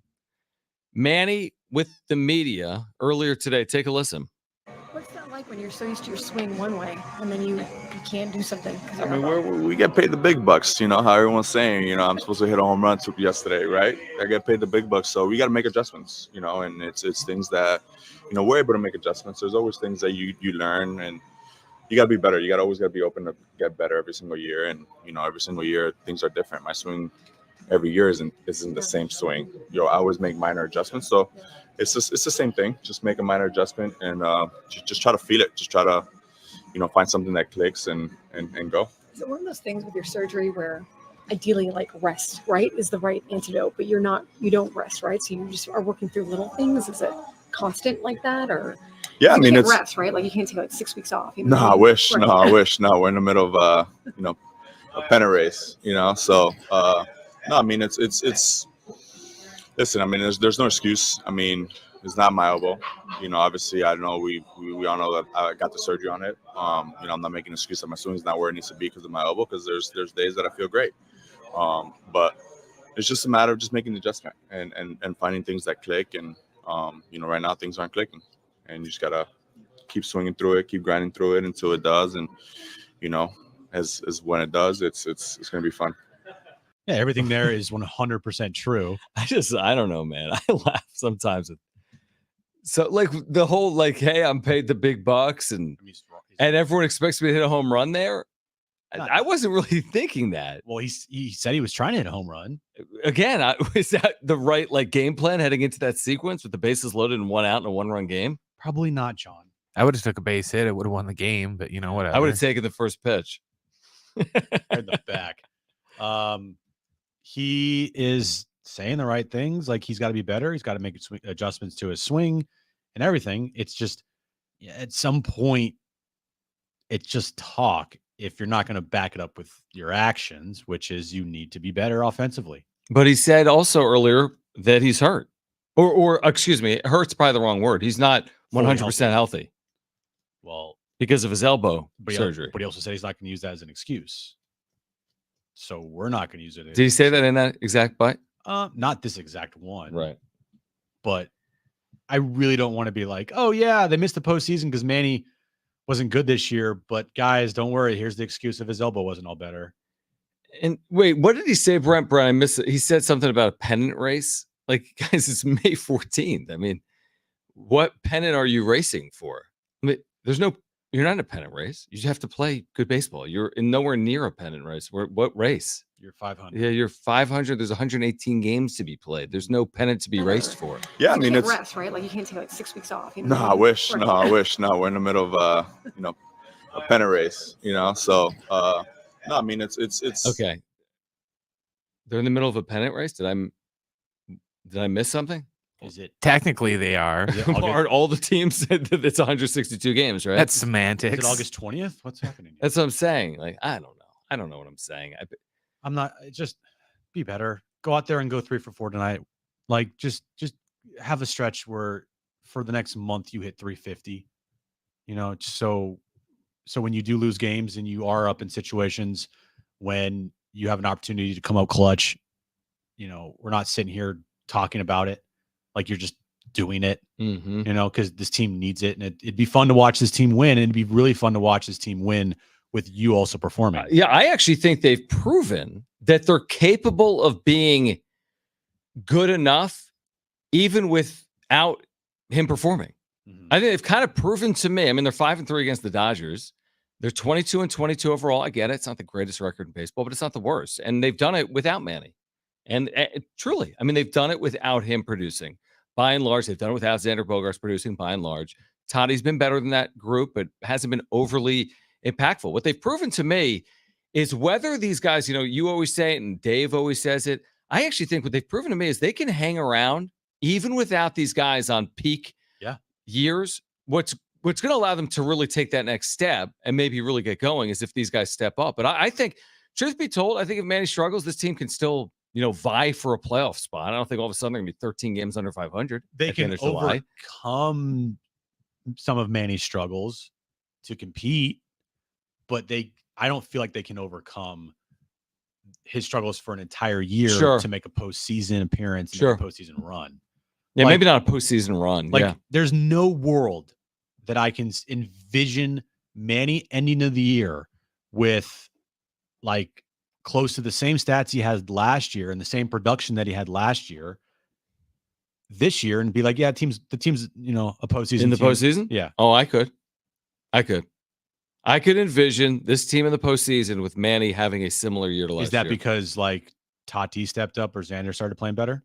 Maybe, but it's also because of Dylan Cease and Luis Ariz and just the circumstances that's playing out in front of us. They deal with adversity better than last year. But wouldn't you say you need at least one of those guys to do something? Yeah, probably. Because with them not doing anything, they're a 500 team. And not anything, but they're not producing at the level that they're expected to produce at. Mark Ziegler, UT, joins us next.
All right, this update is brought to you by the San Diego Rescue Mission. Padres and Rockies, game 2 of their 3-game series tonight at Petco Park, 6:40 first pitch. Dylan Cease on the mound for the Padres.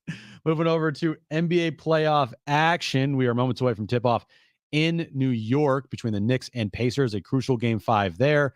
And then game 5 between the Nuggets and Timberwolves tips off at 7:30. More leakage of the NFL schedule release, with week 1 Monday Night Football matchup being between the Jets and the 49ers. Our neighbors experience homelessness, need hope now more than ever. Give them life-changing help with a generous gift to the San Diego Rescue Mission. Your donation at sdrescue.org will be matched up to $100,000. Help people get off the streets permanently. Give at sdrescue.org.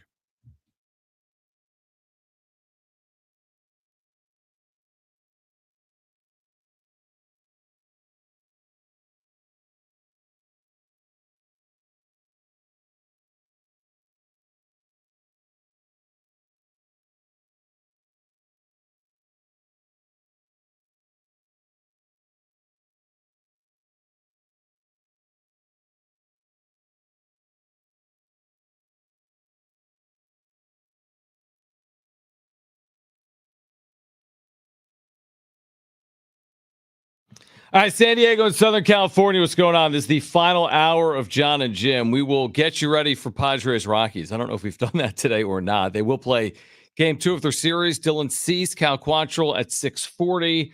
There's also San Diego State basketball news. We'll catch up with Mark Ziegler momentarily. He wrote an article this afternoon about a Rutgers grad transfer that will visit San Diego State beginning tonight. This grad transfer goes by the name of Mawat Mag. He's a 6'7" forward from South Sudan. The Aztecs have had like a Sudanese pipeline, so to speak, because you've had Aguaka Rope and Jay Pal. Magoon Gwath is of South Sudanese descent. So there have been a handful of players. So it'll be interesting to see that they've got one remaining scholarship. Is this how they elect to use it? We'll catch up with Mark right now, who does such a good job, of course, covering San Diego State men's basketball in the Union Tribune. We always appreciate his time as there is news. He's reporting here today that there is a grad transfer from Rutgers that we just talked about, Mawat Mag, that will visit San Diego State this week, beginning tonight, 6'7", from South Sudan via Australia. So, Mark, we appreciate it. You're reporting on this. He spent 4 years at Rutgers. What type of player is he, and how would you see the fit if he ultimately comes to San Diego State? Well, if you were to create a player from scratch that would be, you'd say this is a San Diego State player, this would be him. He's 6'7", so they like length.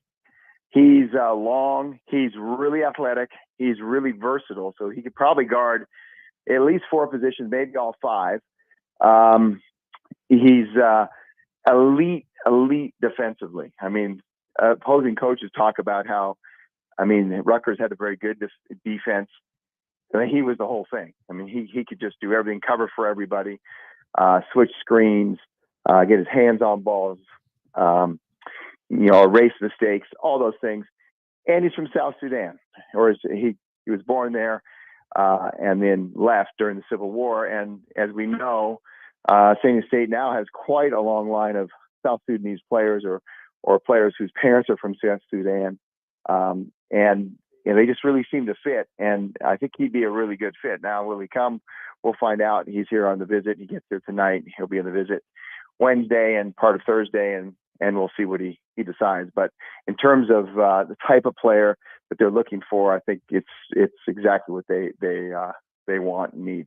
Yeah, and the chances of landing him, you would say, are? I would think they're pretty good. Look, he graduated today at Rutgers and is getting on a plane tonight to fly to San Diego. So it tells me 2 things. It tells me he's serious about his academics, wanting to finish up and get his degree.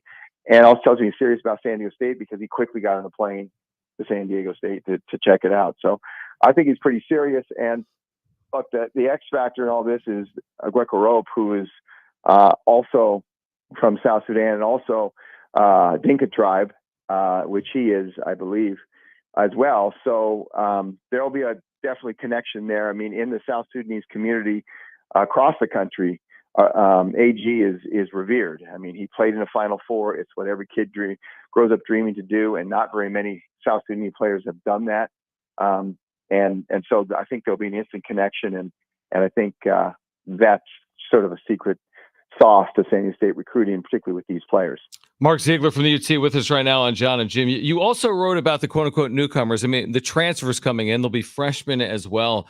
What's your overall takeaway from the class they're bringing in via the portal? Nick Boyd, Wayne McKinney III from USD, and then obviously Jared Coleman-Jones, who they're bringing in, the 6'10 center with a really good offensive game. And then we've talked obviously about Mawat Mag. We'll see if he ultimately signs with San Diego State or not. But what's your kind of takeaway in terms of what Brian Dutcher and his staff have been able to accomplish?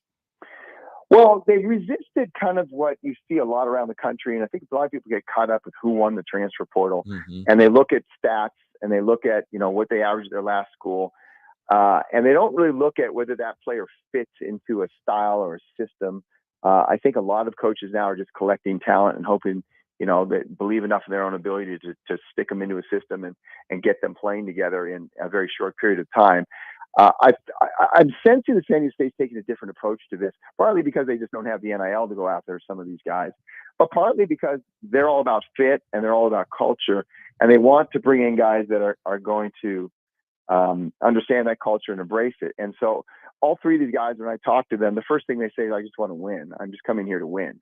And this is a program that wins. And I don't care about my stats and I don't care about anything. I just want to win. And so they've gotten those type of players. And I mean, Wayne McKinney, particularly, I mean, I talked to him and he must have said, I want to win, 15 times in about a 8-minute interview. I mean, it kept saying it over and over again. And it wasn't just lip service. He really means it. And he didn't win that much at USD. He really wants to win now. Nick Boyd is a winner.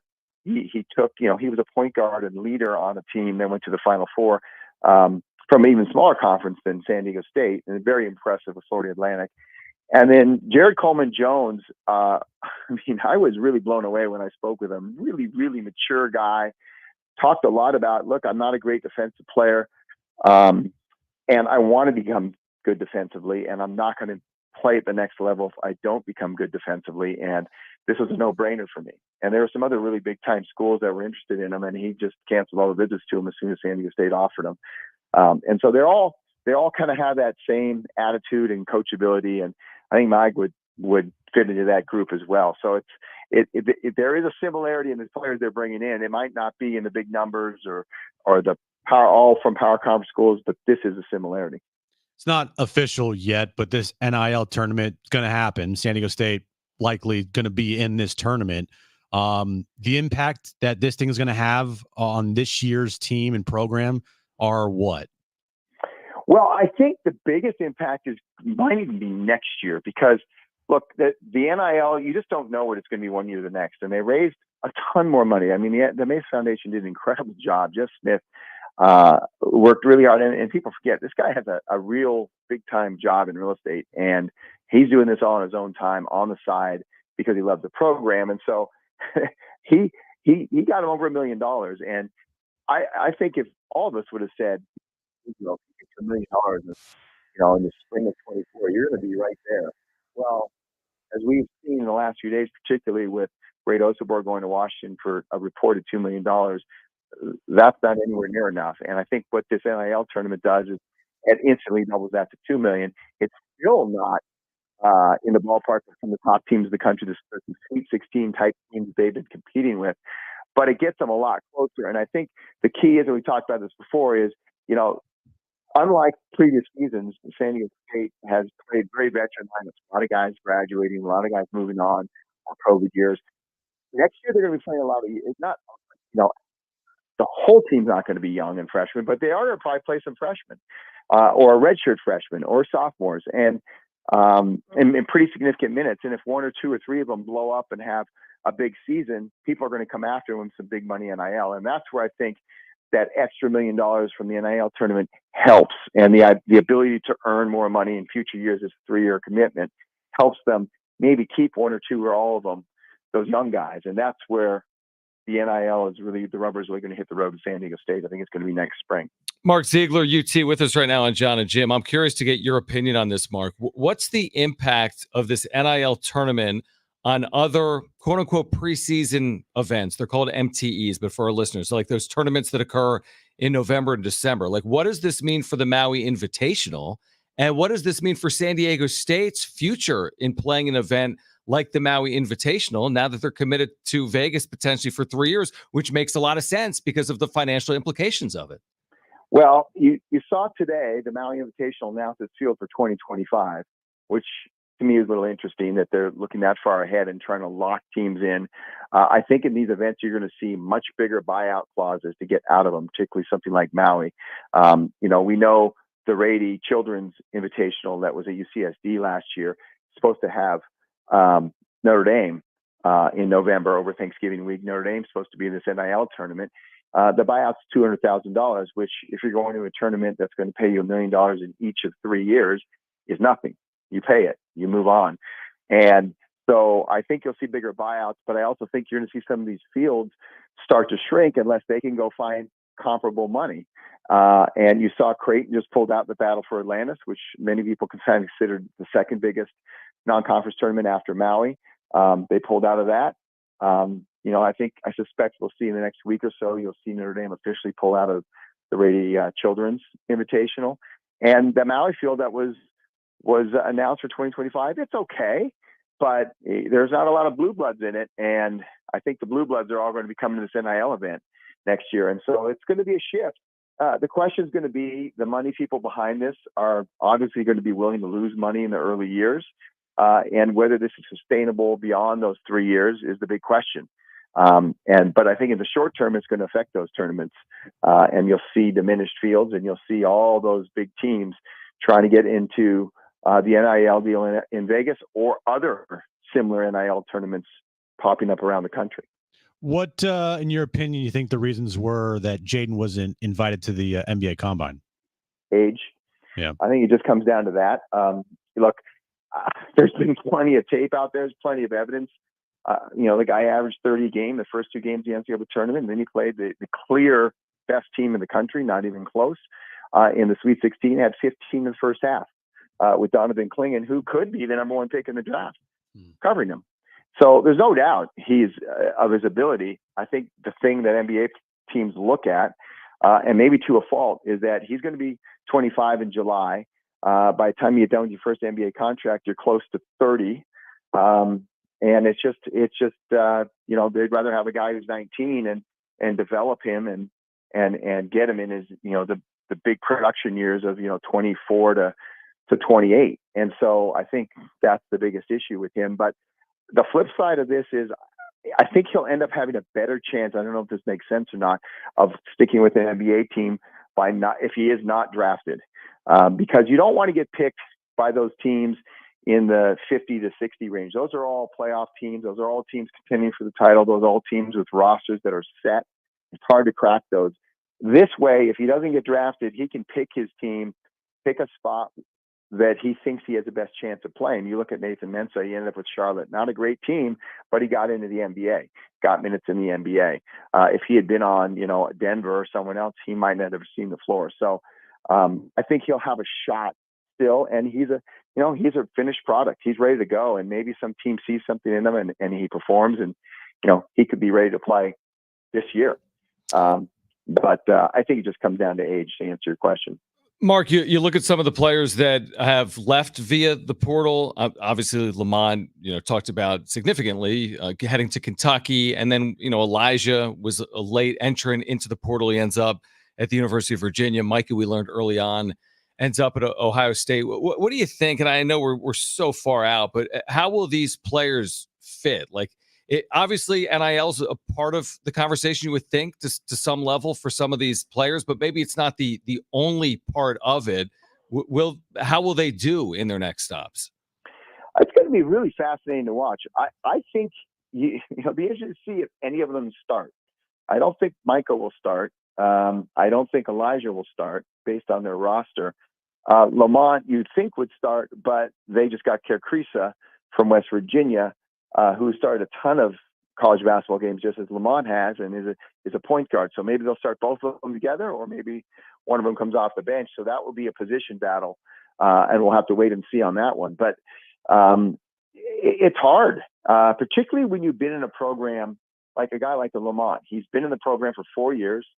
He knows exactly what's expected of him. He knows exactly what his role is. He knows exactly what the defenses are. He knows the terminology, the surroundings. He's a very family-oriented guy. It's Southern California. He knows everybody. And to go from that to, Big Blue Nation, which is, it's just different. It's huge, and it's, fans everywhere and websites everywhere and media everywhere, huge arena. That's going to be a shock to the system, and it's going to be a tough adjustment. That's not just for him, for any player. Ohio State, similar thing. Virginia, these are all big schools, power conferences. So it's going to be an adjustment for all of them, particularly, Elijah will have an extra year, so maybe we shouldn't judge him on his first year. But the other guys are going to have 1 year to get it done, and we'll have to see how quickly they can adjust. I thought that was my last question. I have one more. Keyshawn Johnson, you think he'll ultimately get drafted? I think he has a chance to get drafted. He's done very well at combine. He has the type of body they like. If he shoots it well enough, in the drills and then in these games, I think someone will take a chance on him. The other thing to remember, this is the worst draft and probably considered the weakest draft in probably 20 years. And so that's a great spot to be in for a player who's, kind of a second round player like Keyshawn, or projected second round guy. Another year, he might not even be drafted, and not because he's not a good player, but just because it's so loaded, whether it's foreigners or youngsters coming in the draft or whatever it is. This is a good year for college players to hop in there. He'll have a little bit of issue with his age as well. He's not as old as Jaden, but he's still older and played 5 years of college. But I think he's got a shot. Certainly can defend everybody athletically. His wingspan, his vertical, his size, his hands. All those measurables were off the charts, and so I think he piqued the interest of a bunch of NBA teams. So he'll be interesting to watch on draft night for him. It's going to be a fascinating couple of weeks, both with San Diego State, obviously, and also with some of their former players as well. Mark, we always appreciate your time. Great reporting as always, and we hope to connect again soon. But thank you. All right, I'll talk to you guys. All right, great stuff, Mark Ziegler from the Union Tribune. I mean, what he was telling us about this potential fit between this visitor coming in, this grad transfer, Mawot Mag. Yeah, Mawot Mag, 6'7", played 4 years at Rutgers. I just saw a video. It ends up in my timeline, Jim. He's the greatest player ever. There was a post-game video from Kevin Willard, who was the head coach at either Seton Hall or Maryland at the time. And he said, I've been coaching a long time, and I very rarely have ever seen a defender like this. That, to me, screams San Diego State. Yeah, everybody that got upset and may have, I'm not saying anybody did, but may have questioned the program or Dutch or anything, if they land this kid and he does pan out to be this defensive monster that is being advertised, right? Whenever in the future something happens with transfers with San Diego State, just remember Dutch is pretty good at this stuff. It's amazing, Jim, in my opinion, and we'll see if they land this player or not, how they find players that fit them. Like kind of Mark said, they don't find stars. Like they're not like, oh, this is a 5-star. And they've had really high-level players, obviously. But they find players that fit what they do. Like I think about Nick Boyd, like under-recruited, chip on shoulder, won at a really high level. We talked to him. Yeah. He just wants to win. Wayne McKinney is like, as Mark said, like, I just want to win. Under-recruited, right? Has dealt with adversity in his career. Jared Coleman-Jones, he said, is mature beyond his years. And then this sounds like almost the perfect fit. It does. Potentially. And then you'll see what comes of it. But this type team, we'll see if it plays out like this. Like, I have a feeling that this is the type of San Diego State basketball team that people might sleep together. You know, like they're not going to go into the year like ranked 15th in the AP poll. It changes, but that doesn't mean they're not capable of winning at a high level like they've done a ton, obviously, with Brian Dutcher. If they get this transfer from Rutgers, right? There are still some things about this team, like going forwards, looking at the roster. Like, I still think they need a little more shooting. And that is always kind of been their Achilles heel is their shooting from the field, and especially their 3-point shooting. Now their Final Four national championship game team was really good shooting wise because Adam Seiko, Matt Bradley, Keshad, to some extent was better from 3 than most people might have thought. Who else on that team could hit threes? Because they had other players other than Bradley and Seiko. I mean, Lamont. Oh, Micah Parrish was a good 3-point shooter. So you had 2 sharp shooters in Micah and Seiko. You had a very competent 3-point shooter in Bradley. You had a guy that could make some threes in Lamont, who hit a game winner he hit a lot that year. Yeah. So that to me is still kind of the question with this team is that, are they going to have enough shooting? Like, defensively, if they get this guy from Rutgers, they're going to be probably really good defensively, right? Magoo Guath, the size, the length there. Miles Heide getting to his second year. The length of Miles Bird, McKinney. Like, you can have a good defensive team, but are we going to be looking at another team that has to win games 52-48? Or are we going to be looking at a team that can get you in the 70s with their shooting and their scoring? That's going to be the question mark going into this 100%. Year if they land this recruit. Yeah, the other in the portal. Right. And the other conversation we had, we'll get back to the Padres on the other side, was like Mark made some really good points on like, okay, Jaden didn't get an invite. It's crying over spilled milk at this point. The combine's going on. So whatever. It'll be over in 3 days or whatever it is. But like this guy went toe to toe with some really good players in the NCAA tournament the last 2 years, including this April or late March with Donovan Clingan. Had that brilliant first half, and then the Aztecs in general kind of ran out of steam in the second half. But like Ledee, we said this yesterday, Jim. Ledee has proven, I am fully convinced of it, he can play in the NBA. I am convinced of it. Now, he has to have that opportunity.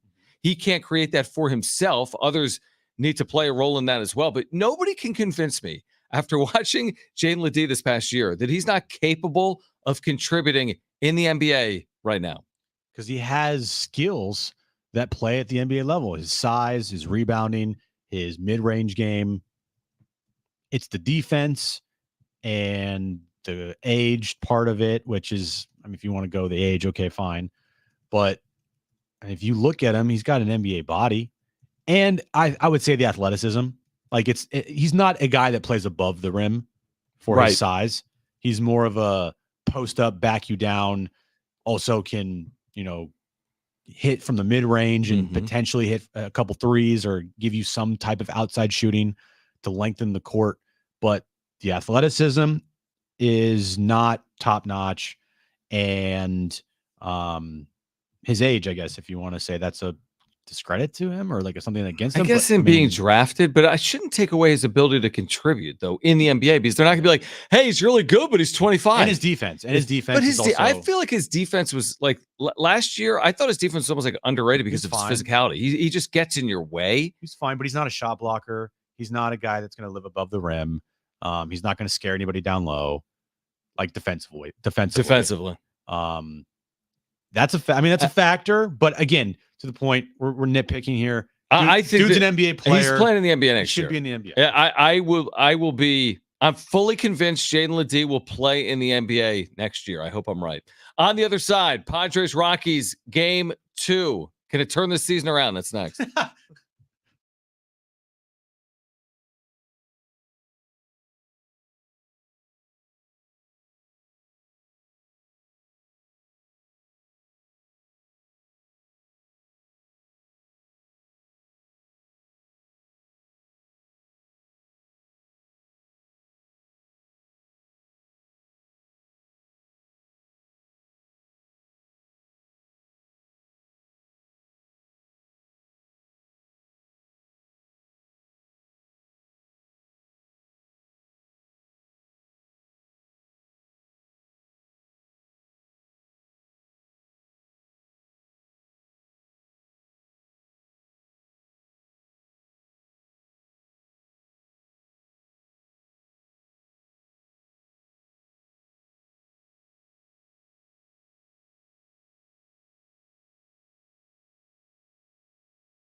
All right. Can the Padres rebound after last night? Can they put it behind them? Plus Jim's back page. Stay with us.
All right, this update's brought to you by RCP Block. Padres, Rockies, game 2 of their 3-game series tonight at Petco Park. Dylan Cease on the mound for the Padres against old friend Cal Quantrill for the Rockies. NBA action happening right now.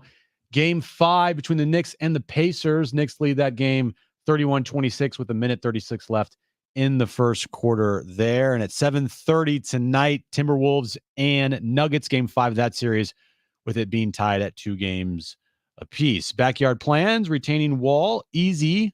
Patio pavers, easy. RCP Block makes handscape easy. Find a huge supply of styles and colors at their 6 locations. Ask about contractor referrals. RCP Block, your number 1 source for hardscape and supplies.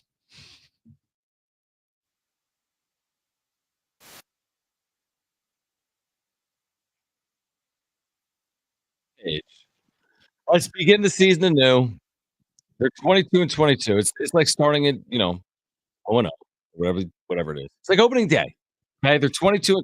Because once Manny hits a double in his first at bat, no one's going to care about anything that happened last night. Exactly. So we're going to turn the page. I mean, this won't define the season. No. Him grounding into that double play, that wasn't really the point. The overall point is he's been be better. Yeah. Do more. And we'll see if he does that beginning tonight. He's in the field for a 3rd consecutive game for the first time this year. And you do have Dylan Cease on the mound. So sometimes you got a guy that has a 2 ERA for the year. We're not really asking anyone to do anything other than Dylan Cease be Dylan Cease. And hopefully that's enough potentially against the Rockies to win a game. So yeah, turn the page. They've been good as a team. This was never an indictment on the team. We've talked about that. 22-22 is fine. They're 8-4 in their last 12 games. So just turn the page from last night and you can still win the series, but you can't do it unless you win tonight. And like we said yesterday afternoon before game 1, I would be okay with 2 out of 3. Mm-hmm. Would it be the happiest that I could be? No, because you are like kind of got to win as many games as you possibly can against these lowly Rockies. Because this year, John, so far, what's their record versus the Rockies? I don't know. They're 2-3 in the last 2 series, but do they have another series against the Rockies this year at home? I feel like they have. I'm not sure. Why don't you look at the phone that's plugged into my computer that's charging? Your phone. That's at 2%. I don't know if they've played the Rockies more than these two series or not, Jim. Nope. These are the two series. So they're 2-3 against the Rockies. 2-3 versus the Rockies. Not good enough. Now they went 9-3 or 9-4 against the Rockies last year. That's right. They still went 82-80. So even if you do play really well against the Rockies, the team could still miss the postseason. But it's from the overall standpoint of playing good against the bad teams in baseball, because if you don't, that could kind of determine your fate at the end of the year, which is what happened last season. They didn't play good against the bad teams, and they went 82-80. This year, so far, against the teams like the Giants and they're the under Rockies, 500. they're under 500. Teams under 500. Not good. That can't happen. And tonight is win night. Tonight is Dylan Cease. Tonight is your ace. I mean, they're huge. They have to be huge favorites. Probably. Tonight. I mean, they got to be minus 200 tonight. Easy. Everyone complains about lineups and stuff. Well, guess what? This is their A team out there tonight, so there's no complaining. Dude, they're minus 300 tonight. They're a 3-1 favorite even at with home tonight. Even with the Rockies that won 5 in a row, they're minus 300 tonight at home with Dylan Cease. By the way, real quick, Kevin Acey has just published an article about the Machado quotes from earlier today. Yeah. Listen to this headline. Kevin doesn't write the headlines, but it made me laugh. Padres star Manny Machado expresses confidence, quote unquote, roller coaster will end up being fun. That's the headline. It's going to end up being fun, which he did say in his comments like 3 or 4 times. Okay. So this is all going to be fun. And he said that before. Yeah. I just hope that the actions match the words. Mhm. Because last year the words were, "I'll be fine. I'm going to start raking, and once we start raking, you better hope you're on the bandwagon." That never happened. And he was also talking about the team, but also himself because he was not performing. Same thing this year. I'll be fine. Everything's going to be fine. All right, I'll get my numbers. I'll be okay. Okay, cool. Go out and do it. I'm not saying do it all in tonight's game, because that's not possible. Even if you went 4 for 4 tonight, you still could have a month where you hit 200. You need to have a sustained stretch here where you play really good baseball, Manny. And I think if he plays really good baseball, you're going to see the team play equally as good baseball, maybe even better, even though they're 8-4 in their last 12 games, which is actually really good baseball. It is. Here's what's interesting, because Kevin has this in his article, because I didn't really do the deep dive, but he did, thankfully. He's never hit lower than he's hitting right now through 39 games of any season. So he's never hit 227 to start a year. His 640 OPS is .004 higher than 2014. That's a long time ago. It was 636, but here's what Kevin also writes. He's hitting the ball on the ground significantly more often and hitting the ball slightly less often. Hitting the ball hard slightly less often than any season since 2014. So the ball on the ground, he's not hitting it as hard. If you go to Manny's Baseball Savant page, which I don't do a lot, but it came up on my timeline today. I mean, the numbers, not shockingly, but it's not just, hey, batting average is down, he's unlucky, he's hitting the ball hard. The numbers, even those like auxiliary numbers, the advanced analytics, they're down for Manny through, the first 6 or 7 weeks of the season. And if your, I guess, excuse is, well, back of Manny's baseball card, this isn't 5 years ago. Even 5 years ago wasn't that great. 2019, right? 2019 was he quit. And that whole team quit in 2019. But this isn't 2 years ago. This is now. We're living in the present. The present is not good. Okay. What he did in 2018 or 2017 or 2022 or whatever good years he's had. Yep. To me, yeah, it means a little something, because for him, he has that to as a reference point. Like, I can do this, like a confidence type of boost, and like knowing what situations he's been in many times before. But it kind of doesn't mean anything unless he actually like produces and performs. Then he's like, okay, well, these moments I go back to these moments I had, and I can, act on it and do the same thing or close to the same thing. But he's not doing that right now. And like, that's a problem. If going forward, this is the type of Manny we're going to get, where it's going to be slow starts. It's not going to be much power. It's going to be a lot of, rolling over. It's not like, that's where the biggest problem lies with the future of this franchise. I agree. It's like, I'm going to need a 10 homer April from Manny, and in like 25 or 26. Like I need a fast start, Manny. Like Yeah. I'm going to need that 9 home run month. By the way, Jeff Sanders reporting at this hour, Joe Musgrove is the presumable starter for Sunday in Atlanta. Okay, so he has thrown a bullpen. He's expected to throw off a mound again Wednesday and Friday before, these are Jeff Sanders' words, presumably starting Sunday against the Braves. He's eligible to come off on Friday, but slotting back in on Sunday when Randy Vasquez would start next keeps the rotation on turn. And the quote from Musgrove, I feel really good today. The stuff was coming out really good yesterday. Didn't spin very much, but we're going to do that tomorrow. I was spinning balls and catch, but we didn't throw any off the mound. Yeah, it went really well. So we may see Joe Musgrove Sunday in Atlanta. Hold on. So did he say he didn't throw a bullpen? He off the did on mound? Monday, but he Okay. didn't throw breaking pitches Monday in his bullpen. He will tomorrow. Okay. No, but that's standard routine. It's par for the course. I mean, Yeah. I'm sure there's a plan here. Well, look, great news. I hope he looks kind of close to Joe Musgrove. Yeah. You know, because that would be a huge help. Yeah, I don't know if he's going going to throw 120 pitches Sunday. No. He can give me 75 Yep. really good pitches on Sunday. 5 innings, 80 pitches. I would sign up for that right now. And he looks really good. Hell yeah. Mm-hmm. But there's still a little like worry there, just a little concern that this is now the second trip to the IL with the arm injury, inflammation, shoulder last year. Hope it doesn't happen again. Yeah, no, it's true. And in the end, it's going to be, I don't know, he's going to get 15 to 20 days between starts for Musgrove if he does throw Sunday. Hopefully it turns out just like it's turning out right now for Yu Darvish, where he got a little rest and Yu been Darvish great. has been incredible. That would be amazing. All right, on the other side, we'll get to Jim's back page. That's next.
Jim's back page. That's next.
Benefiting Ronald McDonald House Charity San Diego. Proceeds stay in San Diego, directly supporting our families.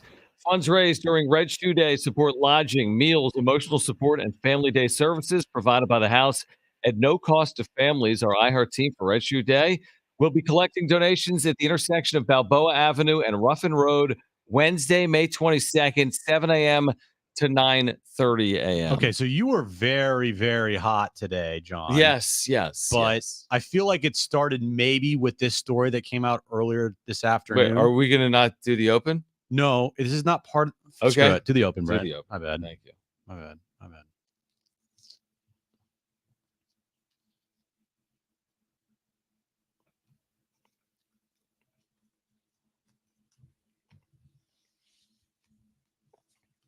That was sloppy, Jim. It was sloppy. Sorry. Yep. But Doug Gottlieb, you might know him from his radio show, The Gottlieb Show on Fox Sports Radio. Well, he's also going to be coaching a Division I basketball team this upcoming season, the Wisconsin Green Bay. The Wisconsin Green Bay. I How about just he's going to be coaching Wisconsin Green Bay? Yeah, there's no the in front of I it. know. Okay. I don't know their mascot. They're not Ohio State. Now that I've learned The Wisconsin Green Bay. Now that I've learned radio hosts can also be Division I head coaches, why don't we have Dutch co-host Yes. Monday through Friday with us? Jon and Jim and Dutch. What is the mascot for Wisconsin? They're the Green Bay? Phoenix. The Phoenix. The Wisconsin Green Bay Phoenix. Correct. That's what I was going to go with there. What is this? Okay, it's if Doug Gottlieb became a head coach, you say, okay, he played Division I basketball. He's obviously been involved in the sport his whole life. We've seen other coaches go from media to coaching. But you're going to keep your media gig and be a Division I head coach? Like, it's not easy to be a Division I head coach. It's not easy. He says the radio piece to me is a great promotion to what I'm doing as a coach. It is in the middle of your day. You have to have a great staff. And I was prepared to take less money than other coaches would, probably than because he still has his job. Yeah. Yeah, it's going to work out great until they suck. And then everyone's going to call into his radio show to tell him that he sucks and he should be fired. Well, what if a player calls and You're on the air for 3 hours and like there's something you have to deal with. What about like, I mean, I'm sure there'll be travel or a game. What if you play a game on like a Thursday afternoon? Then you obviously he's going to miss some shows. It's just when I heard he was being named a coach, I said, okay, that's outside of the box. I could actually live with it. When I found out he was coaching and keeping his radio job, I'm like, that is a bridge too far. Yeah. Their last coach just ended up where? Utah State or? He was really successful. Forget his name. I don't know. Okay. Good talk. Netflix, Apple TV Plus. Wyoming, by the way. There you go. Netflix, Apple TV Plus, and Peacock are going to team up to form their own streaming bundle through Comcast. It will be offered at a, quote, vastly reduced price. You know what they're going to call it? Cable. What are we doing? I know. Welcome to cable. We're going to have all the sports and all the channels, and we're going to call it. What are we doing? We're rebundling the non-bundle. Like, what are we doing? I don't know, man. There's just so many different apps What out there. on earth are we doing with this, right? It's ridiculous. I mean, imagine the cable companies. They are just like, why do we even bother anymore? But the cable companies are involved in it. It's Comcast's venture. Because this is how they can stay afloat. This is how they can stay alive. Is because they need to get these streaming platforms a part of their cable. I know, but it doesn't make any sense. Honestly, I don't know what they're trying to accomplish. I mean, they're trying to make money, but they're not making money like they used to when there was cable. Well, Netflix is a behemoth. Of course they are. Yeah, of course. That's different. That's outside of cable for forever. But that's how cable is going to stay alive. With Netflix on the side? Is making sure they're partnered with these streaming platforms. Because if they're not partnered with the streaming platforms, why is anybody getting cable? I will never, ever get cable again. I know. I don't even know where to start. Unless I have to do it for like the Padres. But even then, I'm like, how can I find ways around this? Because I don't want to pay this boatload of money when I'm paying like $70 for YouTube TV. I know. Then you have Netflix. And I have Netflix and everything like that. But like, so what do I get? I get Netflix with what? It doesn't say. But Netflix, what are the other two partners? Apple TV Plus and Peacock. What are we doing? I'm good. Yeah, what are we doing? Let's bundle them all together and sell them. Oh, television. Yeah. Krispy Kreme, John, is partnering with Dolly Parton for Southern Sweets Collection. The donut chain teamed up with Dolly Parton to launch the Dolly Southern Sweets Donut Collection, available starting today. The limited time collection includes 4 custom donuts approved by Dolly Parton herself. The Dolly Dazzler Donut, an original glazed donut dipped in strawberry icing with gold, pink, and white glitter sprinkles with a signature chocolate Dolly butterfly piece. The Peachy Keen Cobbler Donut, an unglazed donut filled with real peach filling dipped in brown sugar icing and crunchy cobbler toppings. The Banana Pudding Pie, an unglazed donut filled with banana pudding made with wafers and banana pudding cream dipped in yellow icing with white icy swirls and wafer cookie. Why are you talking like that? And the chocolate cream pie. How you doing? You added in like a southern twang at one point. Because it said pudding. Oh, okay. An original glazed donut topped with a swirl of chocolate brownie cream and vanilla whipped topping, sprinkled with chocolate cookie crumble. The offer is available until tonight. No, May 13th, which was yesterday. Exactly. Doesn't say actually until when it's available till they're gone. Yeah, no, it doesn't say anything. The donuts look great. Oh my gosh. Look at these things. You know what you need, John, right now? A donut. You need a donut. I just said Reese's peanut butter cups. You need a look at this. Probably need 2. I need maybe even 3. I need Manny. Maybe I need Manny to hit 4 home runs so I can just retweet the tweet and be like, "Thank you, Jim." And then I'll tweet out, "Hey, remember when you said Manny didn't hustle today?" Oh, he actually didn't hustle last night. Touche. Okay. If you missed anything today, you're welcome. You can check it out at sportssd.com or the iHeartRadio app or iTunes or TuneIn Radio or Spotify. Please leave a review as well if you're listening to us via a podcast. Find us on social at Jon and Jim, JONANDJIM. You can see more of Jim's hot takes there, by the way, today. You had some hot takes on social media on Manny earlier today. That wasn't really a hot take. Yeah, maybe. I don't know. Kind of not. All right. For Brent and Jim, I'm John. Keep it here at San Diego Sports 76. Peace out, bye. Goodbye, brother. Whatever you say.